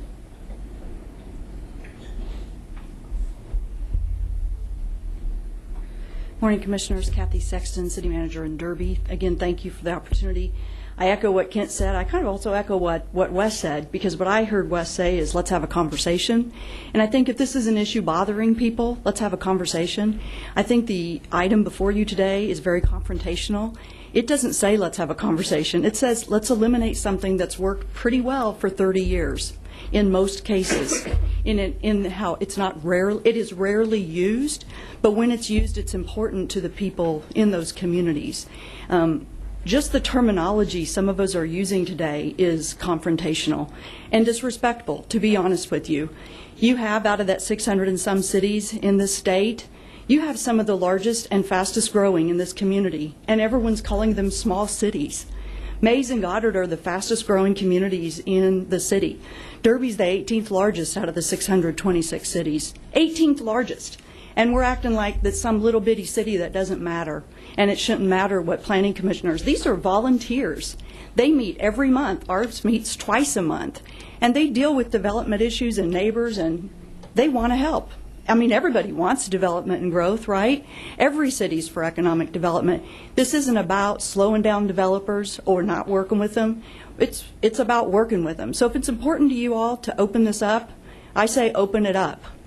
But don't put it out there as we want to eliminate this because it's the only county in the state that does it or what have you. I believe, and I'm sure that Bob could correct me, I believe many of the counties have the 3 miles around the city still, per the state law. So that is different for our county because our county has a metropolitan area planning commission that serves Wichita, and it serves the unincorporated county. We all don't have that as cities. We all still have our own planning commissioners and our own planning processes. So it is a hybrid system. I think it's worked pretty well. If there are tweaks to be made, let's talk about them. Just having this today, I appreciate Commissioner Jim Howell for letting me know about this a couple weeks ago. Otherwise, I had no idea that this was discussed in apparently a public meeting, but one that was not on television or minutes taken, and no staff nor other commissioners notified cities. Yet 4 cities are here today because we're hearing rumors of what's going on down at the county. And the way this is written up is confrontational. So if we can have a discussion where we can planfully and discuss and do intergovernmental communication and regional planning, that'd be great. Thank you very much.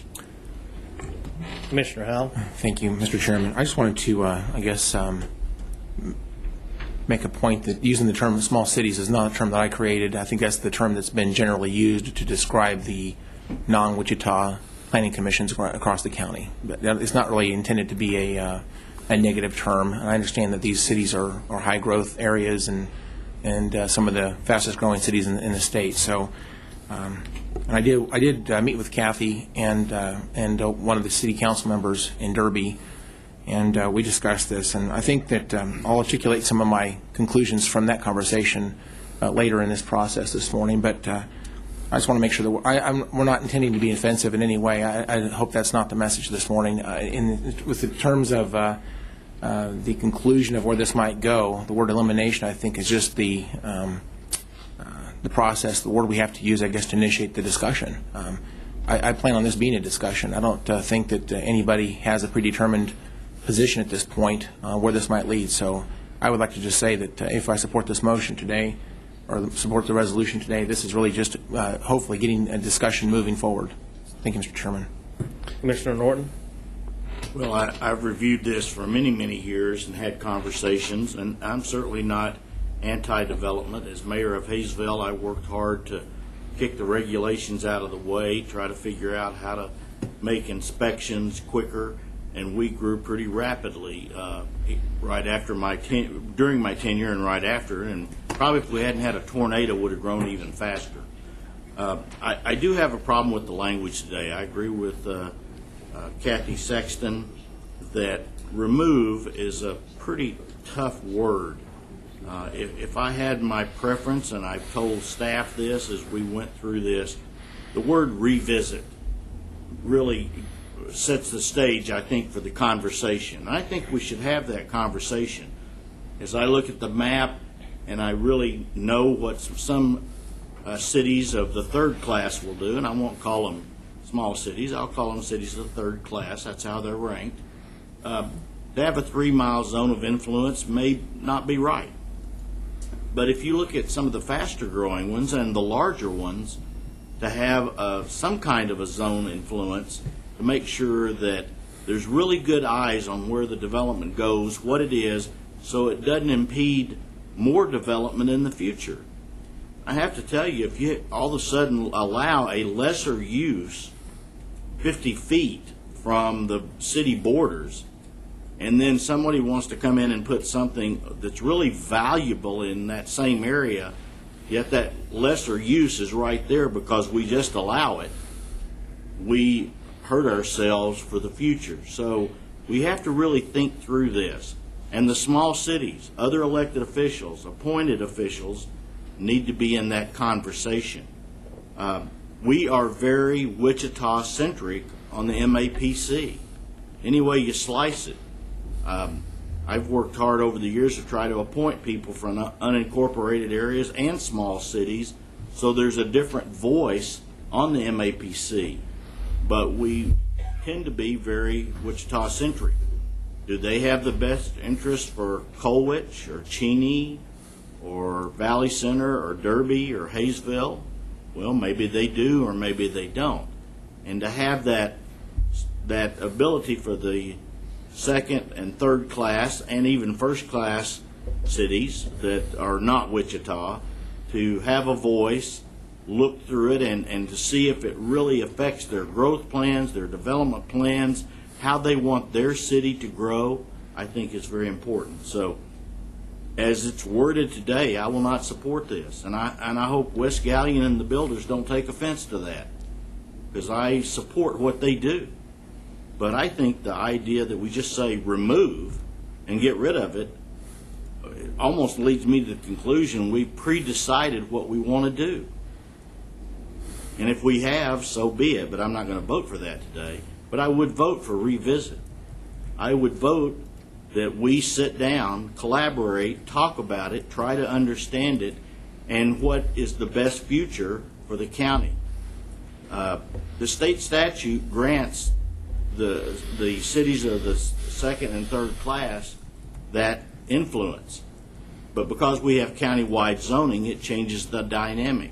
And some county commissioners years ago decided they would abdicate a little bit and let the state statute stand for the cities of the second and third class so that they would have some influence. And I think that's probably good policy. Now, is 3 miles the right number? In some cases, I don't think it is. I'll state that right now. But in some cases, it may be important to keep that so that we don't affect in a negative way the future growth and good development of all the cities in our influence. We want Wichita to grow, and we want jobs, and we want big commercial projects, we want small business projects out in the county, and we want good residential growth.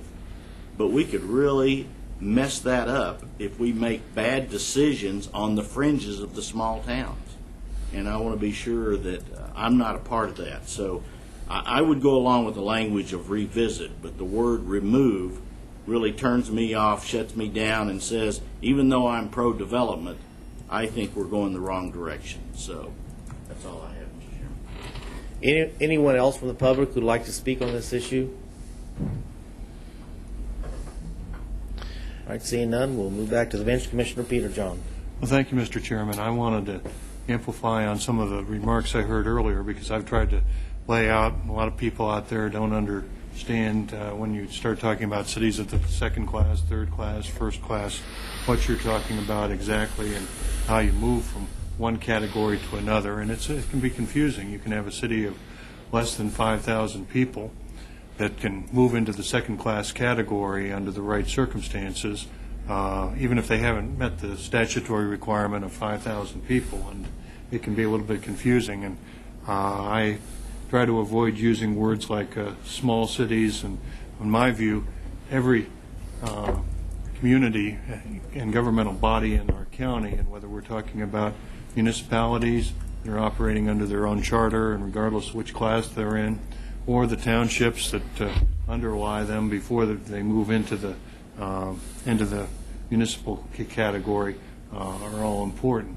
I looked at this issue and I found it very interesting in terms of trying to get some discussion going, and this is frankly an area where government, I think, at all levels struggles, because I see, looking at the city administrators who are out in the audience today and who have an interest, obviously, in what we're discussing, they're basically in a position where they're saying, hey, we'd like more information on what's going on, and how would this affect us? That's what I hear from citizens. Citizens contact me and they say, wait a minute, I'm not in an incorporated area. Why would that city be in a position to tell me what to do? And we have a very involved, very complicated process, and I would certainly like to get a public discussion going to see if there's ways that we can make this process more transparent, more clear, more understandable, hopefully reduce the regulatory times for getting approvals, because at some point in the future I am hopeful that we're going to be able to get out of the economic doldrums that have been in place for many years because of, I think, policies that are coming down primarily from the national level. But we need to set the groundwork and be prepared. So I'm interested in exploring if there's a way that we can improve this process and seeing what options might be available and not lock ourselves into what we've had in the past. But I very much appreciate everyone who came down here and everyone who spoke with an interest on this issue, and I hope that you will continue to have your voices heard if the majority of this commission decides to go forward and approve this, whether we call it a revisit or whatever, or removal. And I'd like to hear from the folks in the private sector. And by having this public discussion today, we're going to kick off that discussion, and I'm going to be listening very attentively. Thank you, Mr. Chairman. Thank you. Commissioner, if I could interject real quickly, I do want to apologize for use of the term small cities. Certainly there was no disrespect intended. That's probably just a shorthand way of saying the correct terminology, as you've recognized, is cities of the second class and cities of the third class, and I will certainly have the map reflect that appropriate terminology if we use this map going forward. Bob, I want to just clarify a couple things.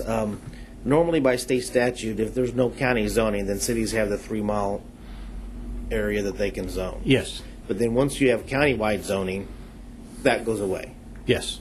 By statute. This Yes. area influence is not specifically created by any state statute. That is solely a creation of our zoning code created by the county initially when they first had countywide zoning. So yes, it's strictly us. I've heard different stories. Sue, where do the ideas of zoning of influence come from? Was it the cities or a planner? Before my time, I have to You tell you, can't this is we're confirm we're dealing with 1985, and I just don't have that history. Okay.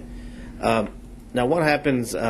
Talk a little bit about the. I don't know if Dale is the best guy to talk about when you do have a zoning area of influence, a developer or let's say a homeowner or whatever that wants to do something.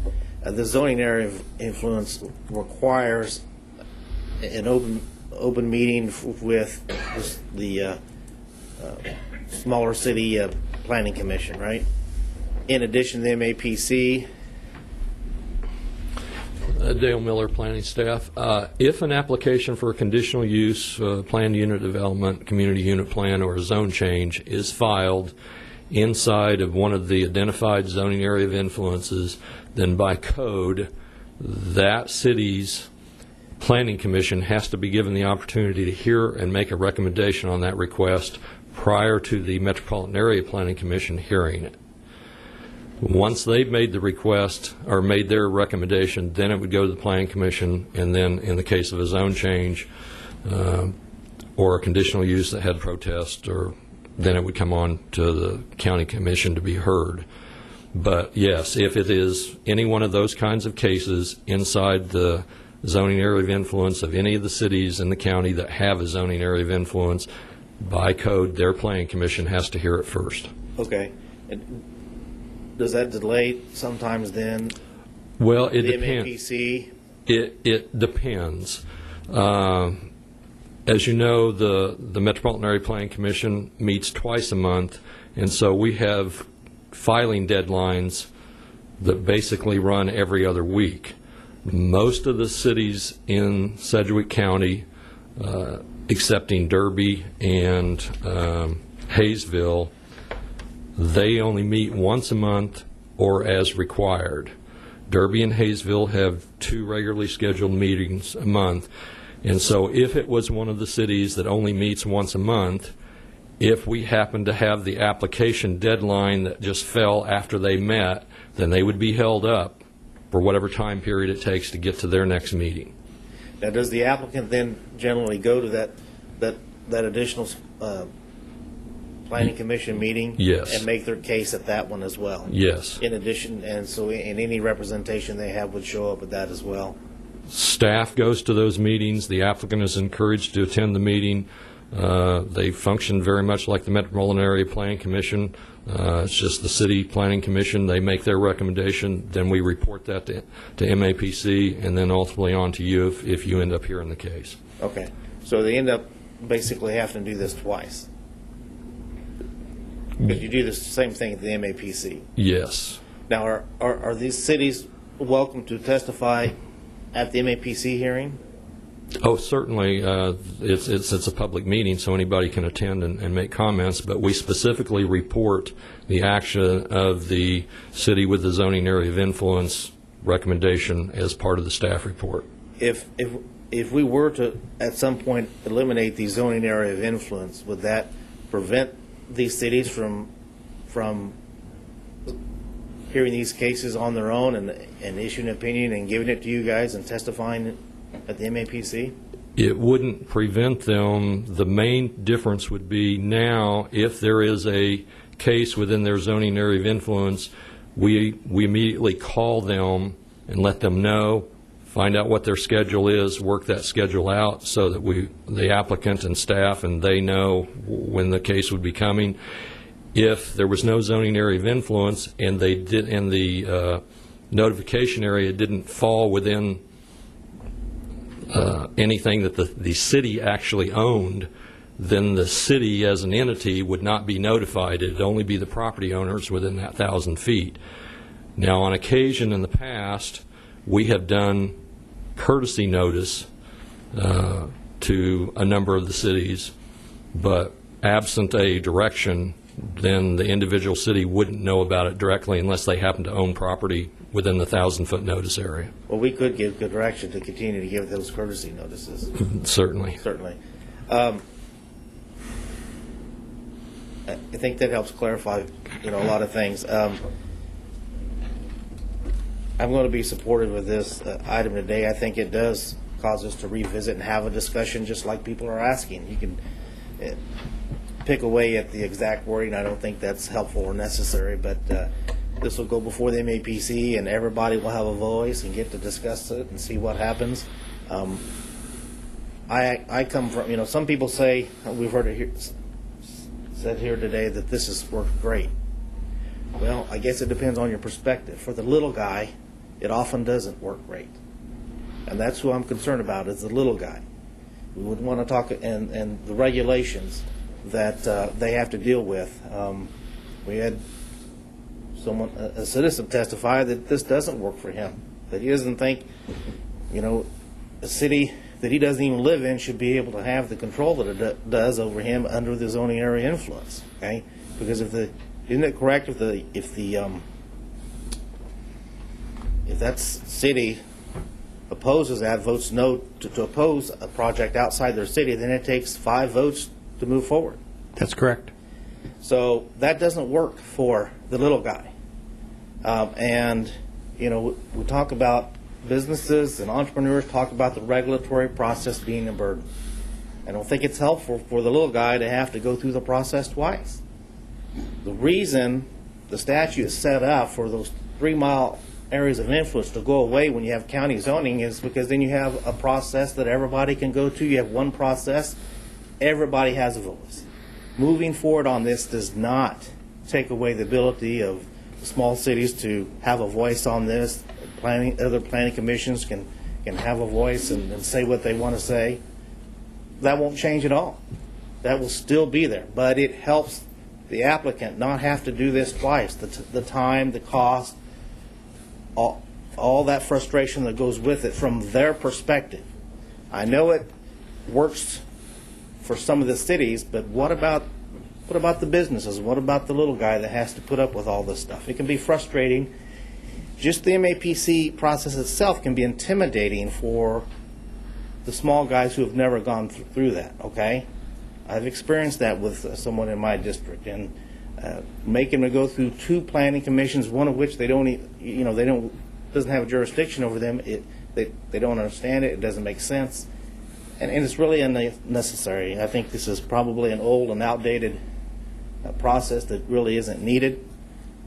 But that being said, that's just my opinion. We'll go through the process. We'll have a discussion. We'll see what the MAPC does. But I think this is certainly one aspect of the regulatory process here locally that we can take a look at and try and streamline a little bit, but still meet everyone's concerns. I believe that's entirely possible. So that being said, as I said, I'll be supportive. We'll see what happens as we move forward in the discussion. I don't know, commissioners, if there's any other discussion. Commissioner Howell. Thank you, Mr. Chairman.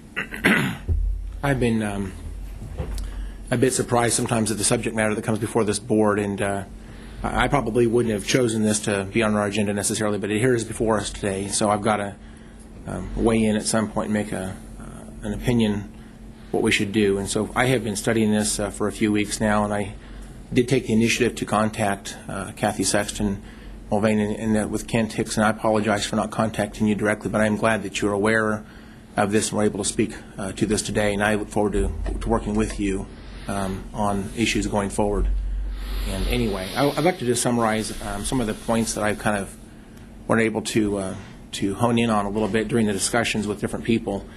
One of the points I would make is we want to make sure that the cities with zones of influence have a voice in the process, and I think that's really important to let them have that voice and make sure that they have the opportunity to weigh in on things that are important to those cities. And I think that zones of influence is a regimented mandate that makes that happen. I think that with the numbers you gave us, Bob, out of the 86 cases that were dealt with, only 15 of those were considered somewhat controversial. And that's over the last 5-year period, so that's about 3 per year. Someone said to me, well, if it's just a few times a year, then why do you need to change the process? I would say if it's a few times per year, why do you even need to have the process? I could see both sides of that argument. So, but making sure that these cities with zones of influence are recognized in the process, I guess I would encourage maybe another process down the road. Of course, a lot of discussion will happen between now and the end of the discussion when we finally walk away from this issue. But I would like to encourage that a policy that would say that if any issue falls within that 3-mile radius of any of our cities, that they are given a courtesy notification. That's something that I'm sure MAPC will talk about and make those recommendations. But I think that'd be a reasonable way to show respect to these cities and make sure that they're aware of what's going on around them. And then, in an effort to streamline the process, it does seem overly bureaucratic, especially if the majority of these are considered non-controversial. It might be reasonable for these cities to say, we don't anticipate there's any opposition to this. We feel like this is very routine and we don't have any opinion. I think there ought to be a default position rather than a regimented process. We ought to have a default position that simply says if we don't speak up, then it's assumed that we're okay with it. We've been notified and we didn't respond. So again, I think that streamlines the process overall. And if they do want to have a hearing and be heard, then it would be up to them, I think, to initiate the process just to do that. So I would encourage the small the smaller cities, the second and third class, to have the responsibility to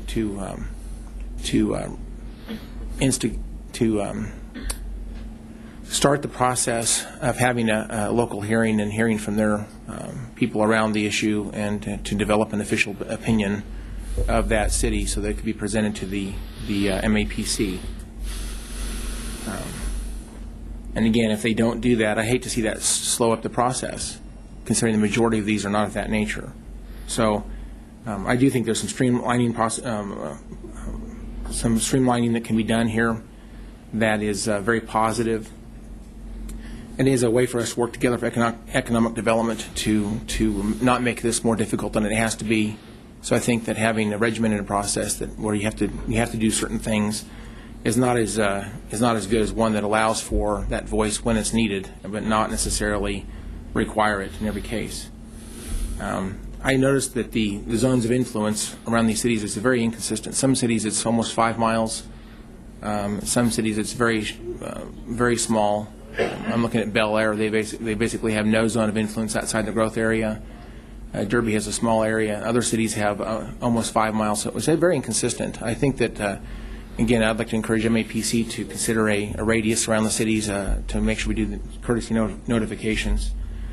And I have a couple other notes here I wanted to talk about real quickly. Let me just review my notes real quickly. Considering we're the only county in the entire state of Kansas, out of 105 counties, this is the only one, I think, that operates the way that we do. I think that ought to drive us, I think, towards a discussion. And should this be approved today, I think this ought to be a discussion. I don't think this is predetermined what's going to happen down the road. I think that maybe some modification of what happens in the process is possible, but I don't anticipate this to be any more than a discussion, at least moving forward from today. And where this ends up, I guess we'll see. And I think I had one more point I wanted to make real quickly. Oh, yes. I think actually I mentioned there's 2 issues. One is making sure the cities have a voice in the process and that they're notified. I think those are 2 very important aspects that need to be maintained. But there's actually a third one. The third one actually deals with the word home rule. Ultimately, I think giving the city an opportunity to direct what happens around them, I think we ought to take into consideration their opinion, but I don't know that I would want to give up the home rule. So I think that the issue of the unanimous vote to actually control the issues before the county commission, I think really is the number one issue that is going to be a matter of discussion and probably be the most controversial issue going forward. So I think there's a way to make sure the cities are notified and have a voice in the process. That, to me, is very simple, and as long as it's a parallel effort, I think it's certainly very doable, regardless of zones of influence. But I think the issue of home rule is really what this is all about. And so looking forward to the discussion that will happen in the weeks to come. But I think that really is the issue. Right now, I think I am supportive of creating this discussion, so I would probably be willing to support the motion should there be one. Thank you, Mr. Chairman. Commissioner Peter John. Well, I wanted to second a lot of the remarks that I heard from Commissioner Howell in terms of I get nervous whenever there's a requirement of a unanimous vote. Historically, unanimous votes in legislative bodies have been problematical. I won't go into the historic details. If anybody wants to go into that, I'd be happy to visit with them after the meeting.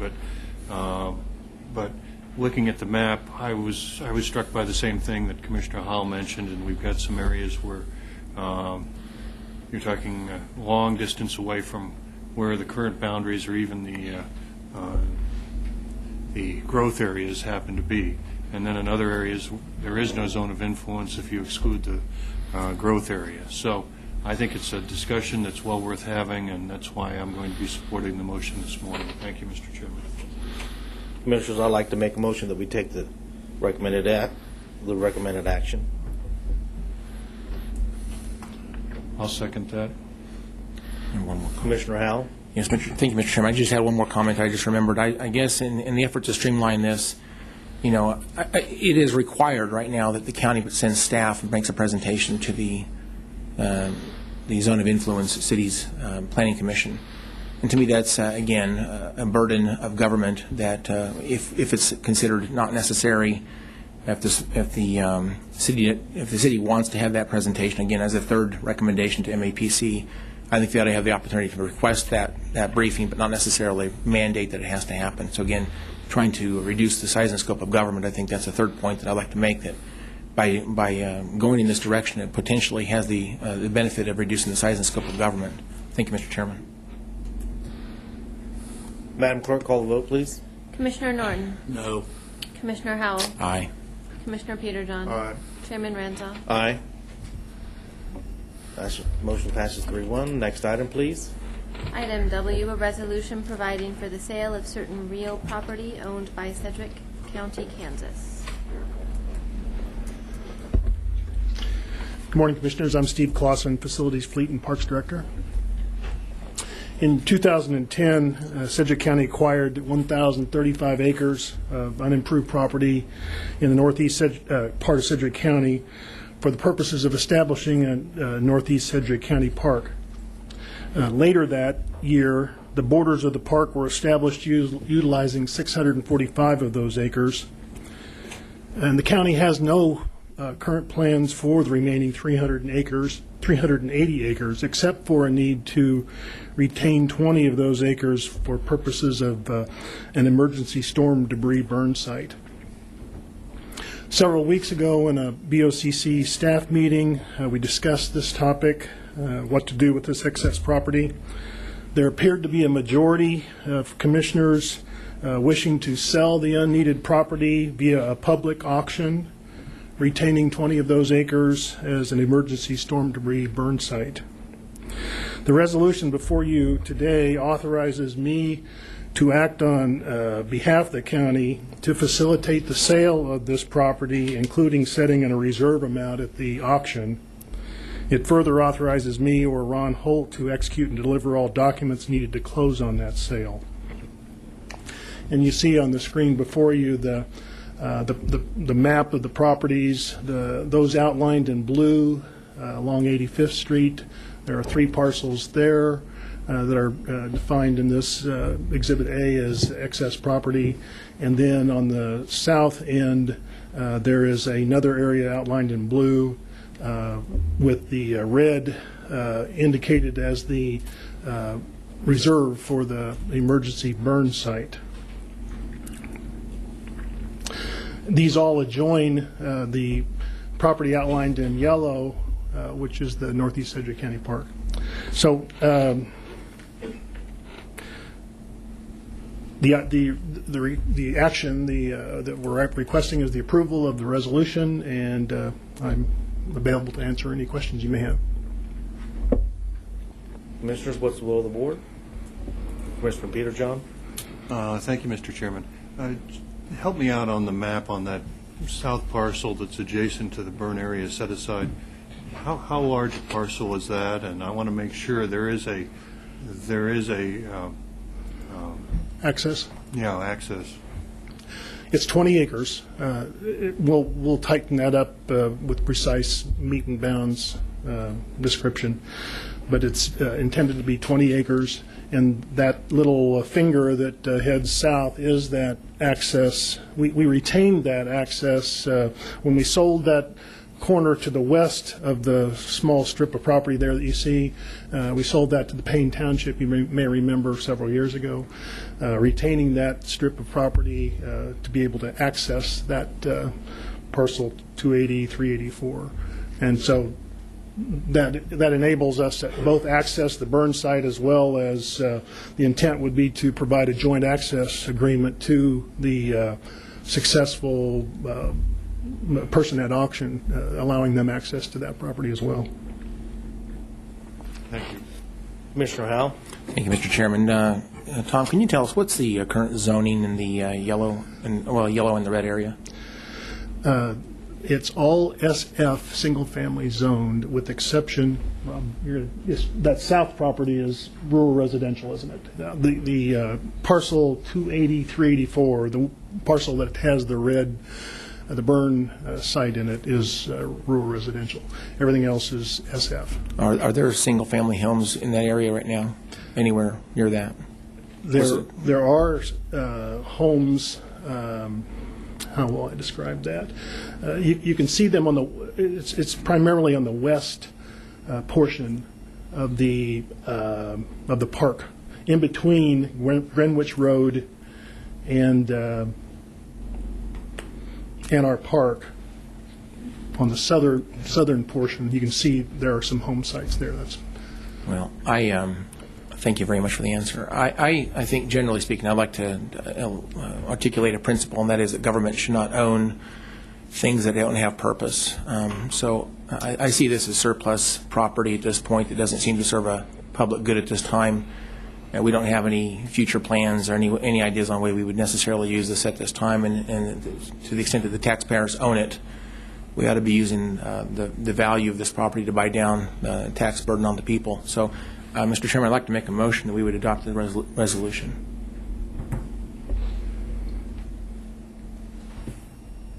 I'll second that. Commissioner Peter John? But I do have a question, Mr. Chairman. I'm going to go back to that south parcel that is about 20 acres. It looks to me, from looking at the aerial map, a concern I've got is that it appears, were we providing an easement from 69th Street for that parcel? Because it looks to me, I thought at first that there was a through street there, but looking at the aerial, I'm concerned that there isn't a way to access that property, and it's not going to have much value if a person cannot access it except to the folks who own immediately adjacent parcels. And since the county owns the parcel to the north, and the county would have a parcel south of part of the property, except for the people immediately to the east or west, I don't know that there'd be any way that that property would have any value to anyone.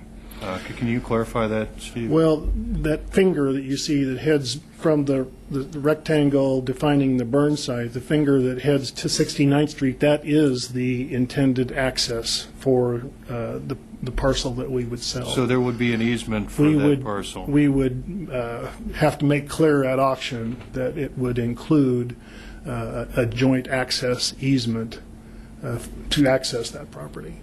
And like you say, that should open up the potential market to other possible buyers. The adjoining property owners, we hope, are some of the interested parties that may be interested in this, but that should give opportunity to others to bid on it as well. Well, if it didn't have that easement, I'd have some concerns, and I wanted to clearly state on the public record that it would be available, because without having that easement, other than the people to the east or west, I don't know where that parcel would have any value. And so obviously I want to try and make sure we get the best value for county taxpayers and get this land back on the tax rolls, which is my main reason for supporting the motion this morning. Thank you, Mr. Chairman. Commissioner Howell? Thank you, Mr. Chairman. I just wanted to say I apologize for using the wrong name a minute ago. It's a new guy error, and thank you, Steve. So. Steve, on the parts that we're going to sell, how are they zoned? The parts that we're going to sell? The parcels on the north, those three parcels on the north are single-family also. Okay. And the parcel on the south is our rural residential. Well, I have concerns that, even if there's an easement and people know that's going to be in a burn area set aside, I think it's going to hurt the potential value of that parcel anyway. Who's going to want to buy? Well, I'm going to be supportive of this motion, although I don't support the 20-acre burn area set aside. I don't think it's necessary. I'd like to see us sell that as well, and I'll continue to try and convince commissioners to do that. But that being said, in general, I'm supportive of this, and so I'll support this motion today. We do have a motion and a second, correct? Correct. Madam Clerk, call the vote, please. Commissioner Norton? Aye. Commissioner Howell? Aye. Commissioner Peter John? Aye. Chairman Ranzau? Aye. Thank you. Next item, please. Item X, report of the Board of Bids and Contracts regular meeting on June 4, 2015. Good morning, Mr. Chairman and Commissioners. Joe Thomas, Purchasing Director. The meeting of the Board of Bids and Contracts on June the 4th resulted in 4 items that we bring to you this morning. Item number 1 is the rubber tire excavator for fleet management. Recommendation is to accept the low responsive proposal. from the G.W. Van Keppel Company, option number 1, in the amount of $219,500, and establish contract pricing for labor, parts, and freight for 3 years. Item number 2 is the SB2 aggregate for Public Works. The recommendation is to accept the bid from Cornejo & Sons, LLC, for an initial purchase of $19,500 and establish contract pricing for 1 year with 2 one-year options to renew. Item number 3 is the 2015 cold mix recycling for Public Works. Recommendation is to accept the bid from Coughlin Company 1 Incorporated in the amount of $230,412. And our final item, item number 4, is the four-wheel drive crew cab trucks for fleet management. This recommendation is to accept the responsive bid from Davis Moore Chevrolet in the amount of $118,686.95. I'll be happy to answer any questions you may have, and I recommend approval of these items. Commissioners, what's the will of the board?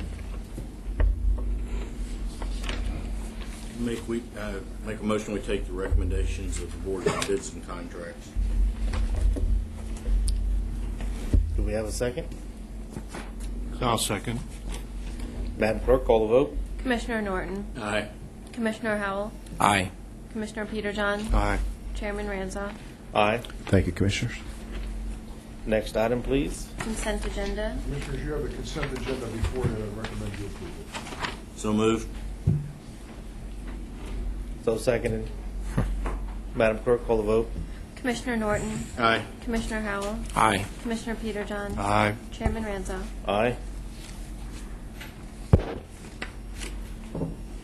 That brings us to legislative issues, which I don't believe we have any updates on. Mr. Chairman? Yes. Commissioner Peterjohn? Well, I've heard, and while the legislative session continues and the uncertainty from that continues, I've heard that the budget that's been through would continue, at least for the next budget year, the mailing of car tag renewal notices that I know has been a major concern for the county treasurer, and not moving to postcards, which was one of the ideas out there. And as a county commissioner, I'm appreciative of that fact, and I hope that doesn't change between now and whenever the legislature finishes their work this year. And I wanted to throw that out as part of the legislative update. Thank you, Mr. Chairman. Okay, we do have need for a fire district meeting. Do we not? I believe so. Yes, Chairman. Yes, we do.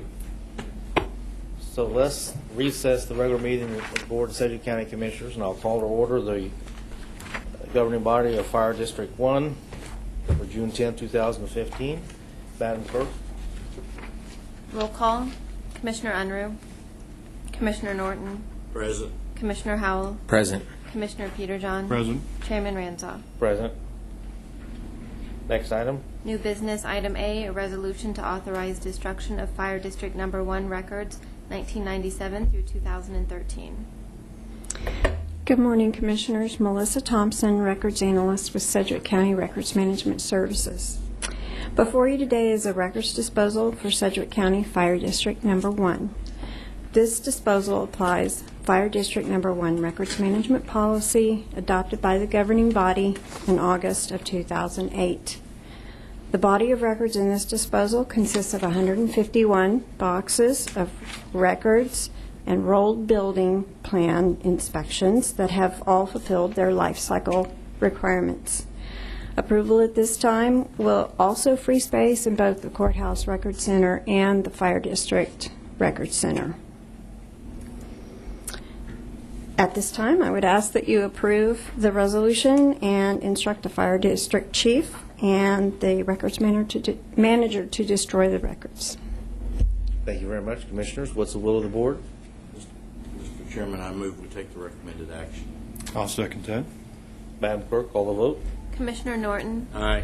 Commissioner Howell. Aye. Commissioner Peterjohn. Aye. Chairman Ranzau. Aye. Is there any other business to come before the governing body for the Fire District? Yes, sir. Seeing none, we'll adjourn the meeting for the governing body for the Fire District Number 1. And call back to order the regular meeting of the Board of Sedgwick County Commissioners. And we're now to the other section. Commissioners, do you have anything for other? Commissioner Peter John? Well, thank you, Mr. Chairman. Provide June 10th is an important day in American history. A number of important events occurred on this date, and even arguably one that isn't quite the date that was originally intended, but President of the United States, subsequently, John Adams, in June of 1775, began the work that resulted in the formation of the United States Army. Now, they consider their birthday June 14th officially, but John Adams actually kicked this off with an effort to get this started on this date, on June 10th. Interestingly enough, even a little bit earlier, on this date in 1746, Ben Franklin experiment with kites and electricity and lightning occurred on this date 261 years ago, and in 1854 the United States Naval Academy graduated their very first class. In 1935, on this date, an important event for many folks who've struggled with alcohol. Alcoholics Anonymous was founded in Akron, Ohio on this date. So, Mr. Chairman, June 10th is an important day in American history, and I wanted to get that on the record this morning. Thank you. Thank you, Commissioner. Anything else for the other section of our meeting? Seeing none, we have no need for executive session, correct? Mr. Manager, for the last time, is there any other... No, sir. Anything else to come before the Board of Sedgwick County Commissioners? Thank you once again for everything you've done, and good luck in your retirement. Thank you. This meeting is adjourned.